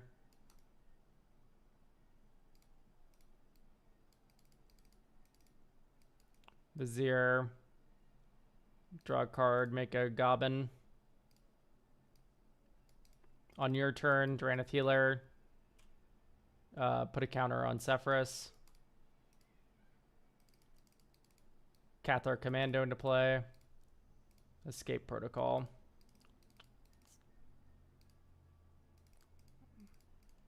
Because we don't have like a good creature in the graveyard. We have Stockman, which I guess is not bad. So let's just crack Cathar Commando on your end step instead of going to our turn. Look, it enters, draw a card, then discard a card. You discard Nezahal. Okay. And that feels actually pretty good because Escape Protocol's here. And now whenever you cycle, you get to loot. That feels pretty good. So it's going to be draw. Because this happens first. Discard. Scry 1. Top. And then we draw normal. Okay. Draw, discard, and then create a treasure token. I mean, this is slow. This feels like bracket 2 right now, which is probably fine. If we wanted to bring this up to like a 3, we could probably go Giver of Runes.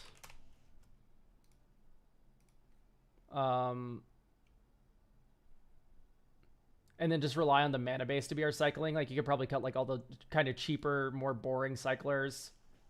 And then probably just jam more reanimation threats. That's how I would go about doing it anyway. Like Malcolm, Alluring Scoundrel. More counter magic.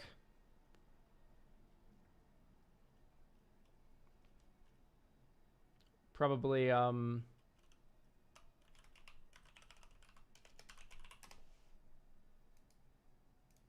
don't know, just like normal ass counterspell. So like, these are what you could probably bring in, like these like kind of more cheap cards into the deck if you decide to want to bracket this up a little bit more.